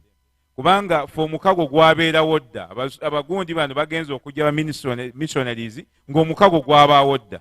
Omukago ani agumanyi? Ani amanyi omukago gwe baakolanga bajjajjaffe? Okay, gwabaawo dda, naye ebintu ebimu babyeteekako ne bagamba ffe tugize bwe tuti. Oli n'aveeyo n'agamba nti nze na discovering lake river Nile. Yabaawo. Okay, so kakati ebyo byonna bye tuliko olwaleero. My brother has a lot to do, because even if he sits there, coffee will find him there. But he has sacrificed almost 3 days, 4 days he has sacrificed. And he came here. We visited some farmers with him. I think was yesterday. Yeah, we visited some farmers near the lakeside. And he was happy. Those farmers have not managed even to come here, but they are our members in Wakiso.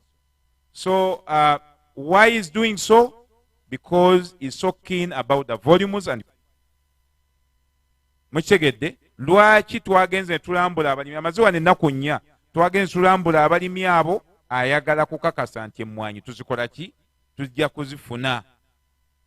Ayina ebyokukola bingi. My friend, these are billionaires. They have a lot to do. Not billionaires in Uganda shillings. These are billionaires in dollars. So they have a lot to do. If they can sacrifice and come here, spend 4 days with us, that's very important. They respect time. They are not like us.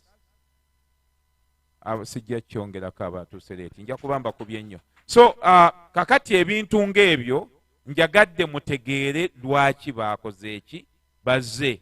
So anybody abadde ayogera ku bya ssente nti ssente, I don't want to listen to that anymore. About money, you have been asking me, but is money there? Is money there? Please, we have tested already. And this is a guarantee. You have asking me, is there halas? We shall have the halas. Please, halas are cheaper than the grading machine. Grading machine is $1 million plus, $1 million plus. These halas are just less money. If we have the grading, what about the halas? These people need coffee than you need the what? The halas. Those are just simple jokes with them. Shall we have the grading? Shall we have the what? The dryer? My dear, they will not take the wet coffee. That's a demand driven. Once you do even if you don't tell them about the dryer, of course we have to dry the coffee, because you all know that our season, the main season, comes within the rainy season. Mwenna mukimanyi nti emmwanyi zaffe tusinga zifuna mu biseera byaki? Byankuba. Kandi bw'otali bagaye dryer. Dryer is nothing. We can have the dryer. Okay? Good. Ati nange nsobola ogyegulira. So, ekyo byonna njagala mbitegeere. So, please, we don't want you people to make me eat my words. Together we can make it. Waliwo yangambye nenge emmwanyi wayogedde entono. There's somebody who told me, but now 100 containers, you committed very little containers. I told him, please, let's first deliver the 100, then we shall increase. Waliwo adda ngamba nti emmwanyi container nayogedde entono 1,000, nembaga tusooke n'ekyo tulyoke tukole ki? Twongereko. Tolya kaamukuulo. Kitegerekese, temulya ki? Kaamukuulo. Now, I'm concluding. Can I make Mwanga Musa to stand up again? Can I request Jamilu to stand up? Can I request Julius to stand up? Can I request Nani? Aha. You stand up also. Where is he? This young man in Bukuya. Sekate, where's your, yeah, huh? Stand up. Everybody up, stand up.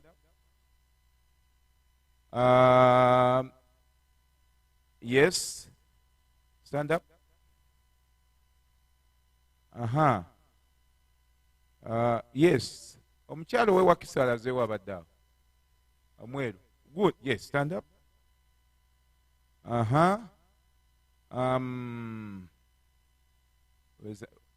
Stand up. Gwe lwaki oyagala nkugamba ow'ekizinga? Oli wekka ow'ekizinga wana ate oyagala nkugambe. Then, okay. We all know here we are representing other farmers and we are group leaders. But these people I've made to stand up. Through them, we are going to do another arrangement to ensure high quality and productivity. Next, after Christmas, I think 2nd or 3rd, I'll send you transport and I need you in my office to see that we can do the targets, make the targets. Thank you. Kakati bano bajja kujja wano tulabe kye tugenda okukola, mwenna mugenda kuzzayo amawulire wansi. Naye njagadde nkwatagane n'abantu bano abatono tulabe kye tugenda okukola okulaba nti omuli, oh yes, Mr. Cecofa, sorry, stand up, I had forgotten you. There's also another gentleman. Where is he? Senyonjo. Where is Mr. Senyonjo? Oh, why do you sit behind, Mr. Senyonjo? Is it because you went to Budo King's College? Okay. Or including those two. Nabo bali ku team eno. Nabe engalo ezaabwe sizibulidde. Good. Yeah, I think we are also planning to put back the Coffee Youth Club. We have taken long without playing soccer, playing football. So we are planning to do so. I think by next year, again, we are going to do that. I have to go back to the arena.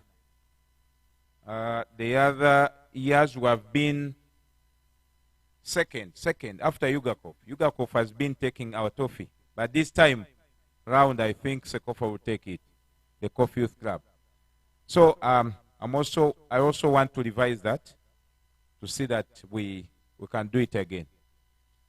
And with all that information, I think nothing else I've forgotten.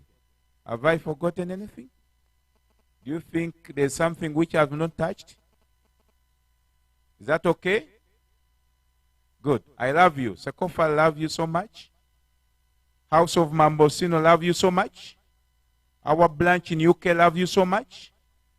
Our branch in America, New York, American Collections Coffee, love you so much. Our branch in Italy, love you so much. Our branch in Turkey, love you so much. And our branch in UAE, love you so much. Thank you. So can you come and close? Thank you very much.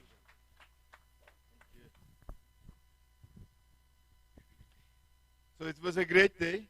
Thank you for everyone.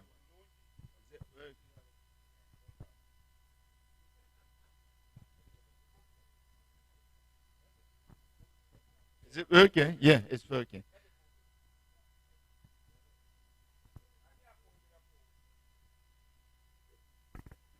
Hello? Hello? Okay. Yes, we can go. So it's really amazing day for me. I'd like to thank everyone on behalf of my team behind. I'm sorry, I didn't want to. Abadde musanyufu nnyo olunaku lwa leero okuba nti lubadde lunaku lulungi ne ttiimu ye yonna. It was a great opportunity for me actually and for my colleague to meet with all of you. Lubadde lunaku lulungi nnyo okuba nti mwenna abasinkanye and maybe to inform them that our people worldwide they are watching. Yeah. Since all our team is watching from US, from kampani zaffe zonna ebweru buli ekigenda mu maaso bakiraba ekiri wano era bonna tebakoze mirimu leero bonna bawokinga era baweerezza obubaka bwabwe bwonna okubeebaza era babaagala nnyo tewali kye tusobola kukola awatali mmwe ajjukidde emyaka gye twasinkana emabega when I still have hair. Yeah, he used to have hair. Okay. And mine was different. Neze zaali za kala ndala. So at the end of our conversation, he said to me, "There is something I have you don't have."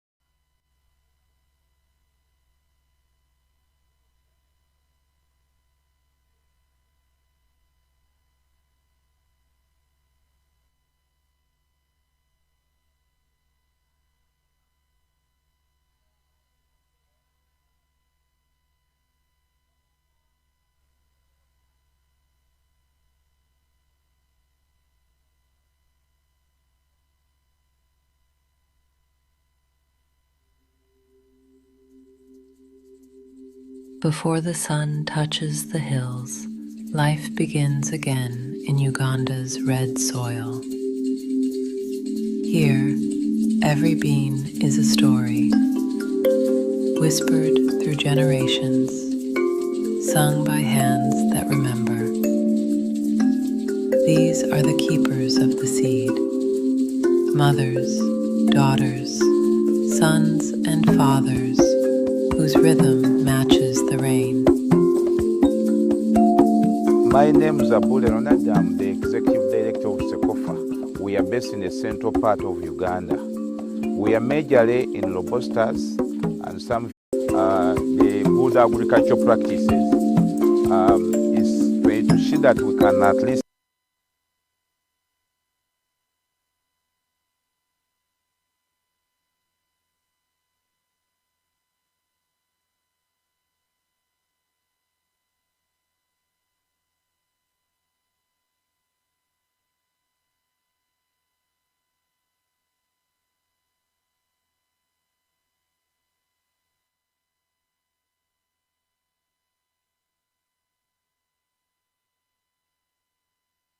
have high quality coffee. From mountain air to fire and steel, the journey refines but never forgets. Every step honors the soil. Every roast remembers the farmer. As Cecofa, the major partner is Mambosino, which is based in Dubai, the American collective coffee company, which is based in the US. They have been supporting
in Uganda's red soil.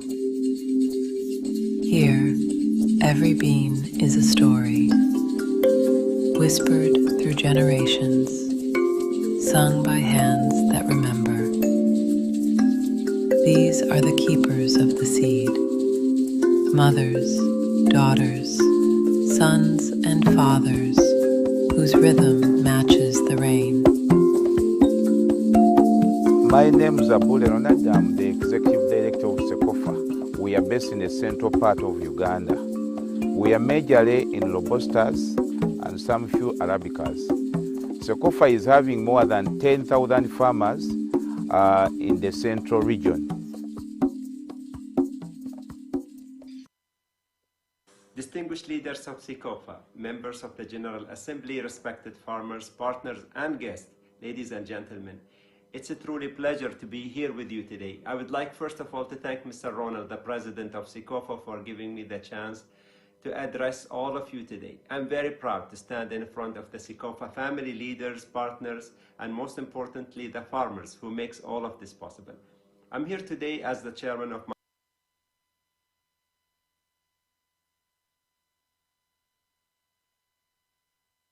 Mambochino, but also as a friend and partner who truly believes that farmers are the backbone of the coffee industry.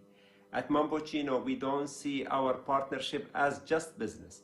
For us, it's about the people, it's about the families, the communities, and the future we can build together.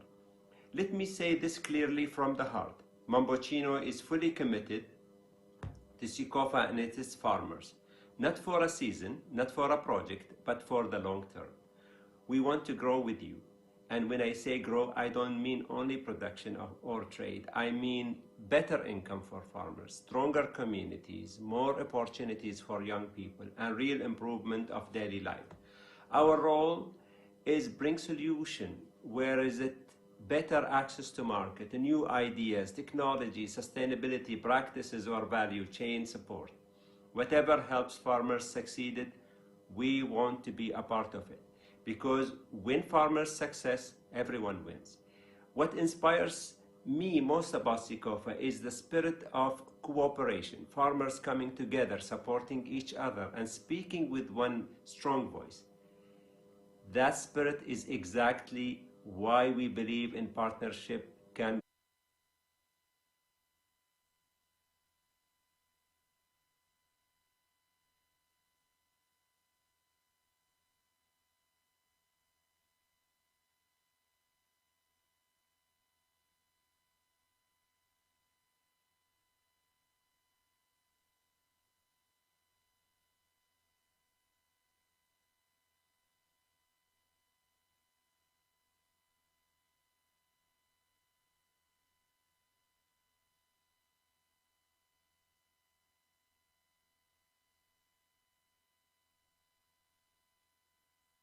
Thank you very much. I'm excited about our future cooperation, and asante sana. Distinguished leaders of Cecofa, members of the General Assembly, respected farmers, partners, and guests, ladies and gentlemen, it's a truly pleasure to be here with you today. I would like first of all to thank Mr. Ronald, the President of Cecofa, for giving me the chance to address all of you today. I'm very proud to stand in front of the Cecofa family, leaders, partners, and most importantly, the farmers who makes all of this possible. I'm here today as the chairman of Mambochino, but also as a friend and partner who truly believes that farmers are the backbone of the coffee industry. At Mambochino, we don't see our partnership as just business. For us, it's about the people, it's about the communities, and the future we can build together. Let me say this clearly from the heart. Mambochino is fully committed to Cecofa and its farmers, not for a season, not for a project, but for the long term. We want to grow with you. And when I say grow, I don't mean only production or trade. I mean better income for farmers, stronger communities, more opportunities for young people, and real improvement of daily life. Our role is bring solution, where is it better access to market, new ideas, technology, sustainability practices, or value chain support. Whatever helps farmers succeed, we want to be a part of it. Because when farmers success, everyone wins. What inspires me most about Cecofa is the spirit of cooperation, farmers coming together, supporting each other, and speaking with one strong voice. That spirit is exactly why we believe in partnership can go very far with you. Uganda has incredible potential in coffee business, and the future is bright. If we work together, trust each other, and stay focused on shared success, At Mambuchino, we don't see farmers as partners, and we don't believe in growing alone. We believe growing together. So today I want to thank Cecofa for the trust, for the collaboration, and for the friendship. We are ready to continue this journey with you, building strong businesses, strong communities, and strong future of all. Thank you very much. I'm excited about our future cooperation. Asante sana. Distinguished leaders of Cecofa, members of the General Assembly, respected farmers, partners, and guests, ladies and gentlemen, it's a truly pleasure to be here with you today. I would like first of all to thank Mr. Ronald, the President of Cecofa, for giving me the chance to address all of you today. I'm very proud to stand in front of the Cecofa family, leaders, partners, and most importantly, the farmers who makes all of this possible. I'm here today as the chairman of Mambuchino, but also as a friend and partner who truly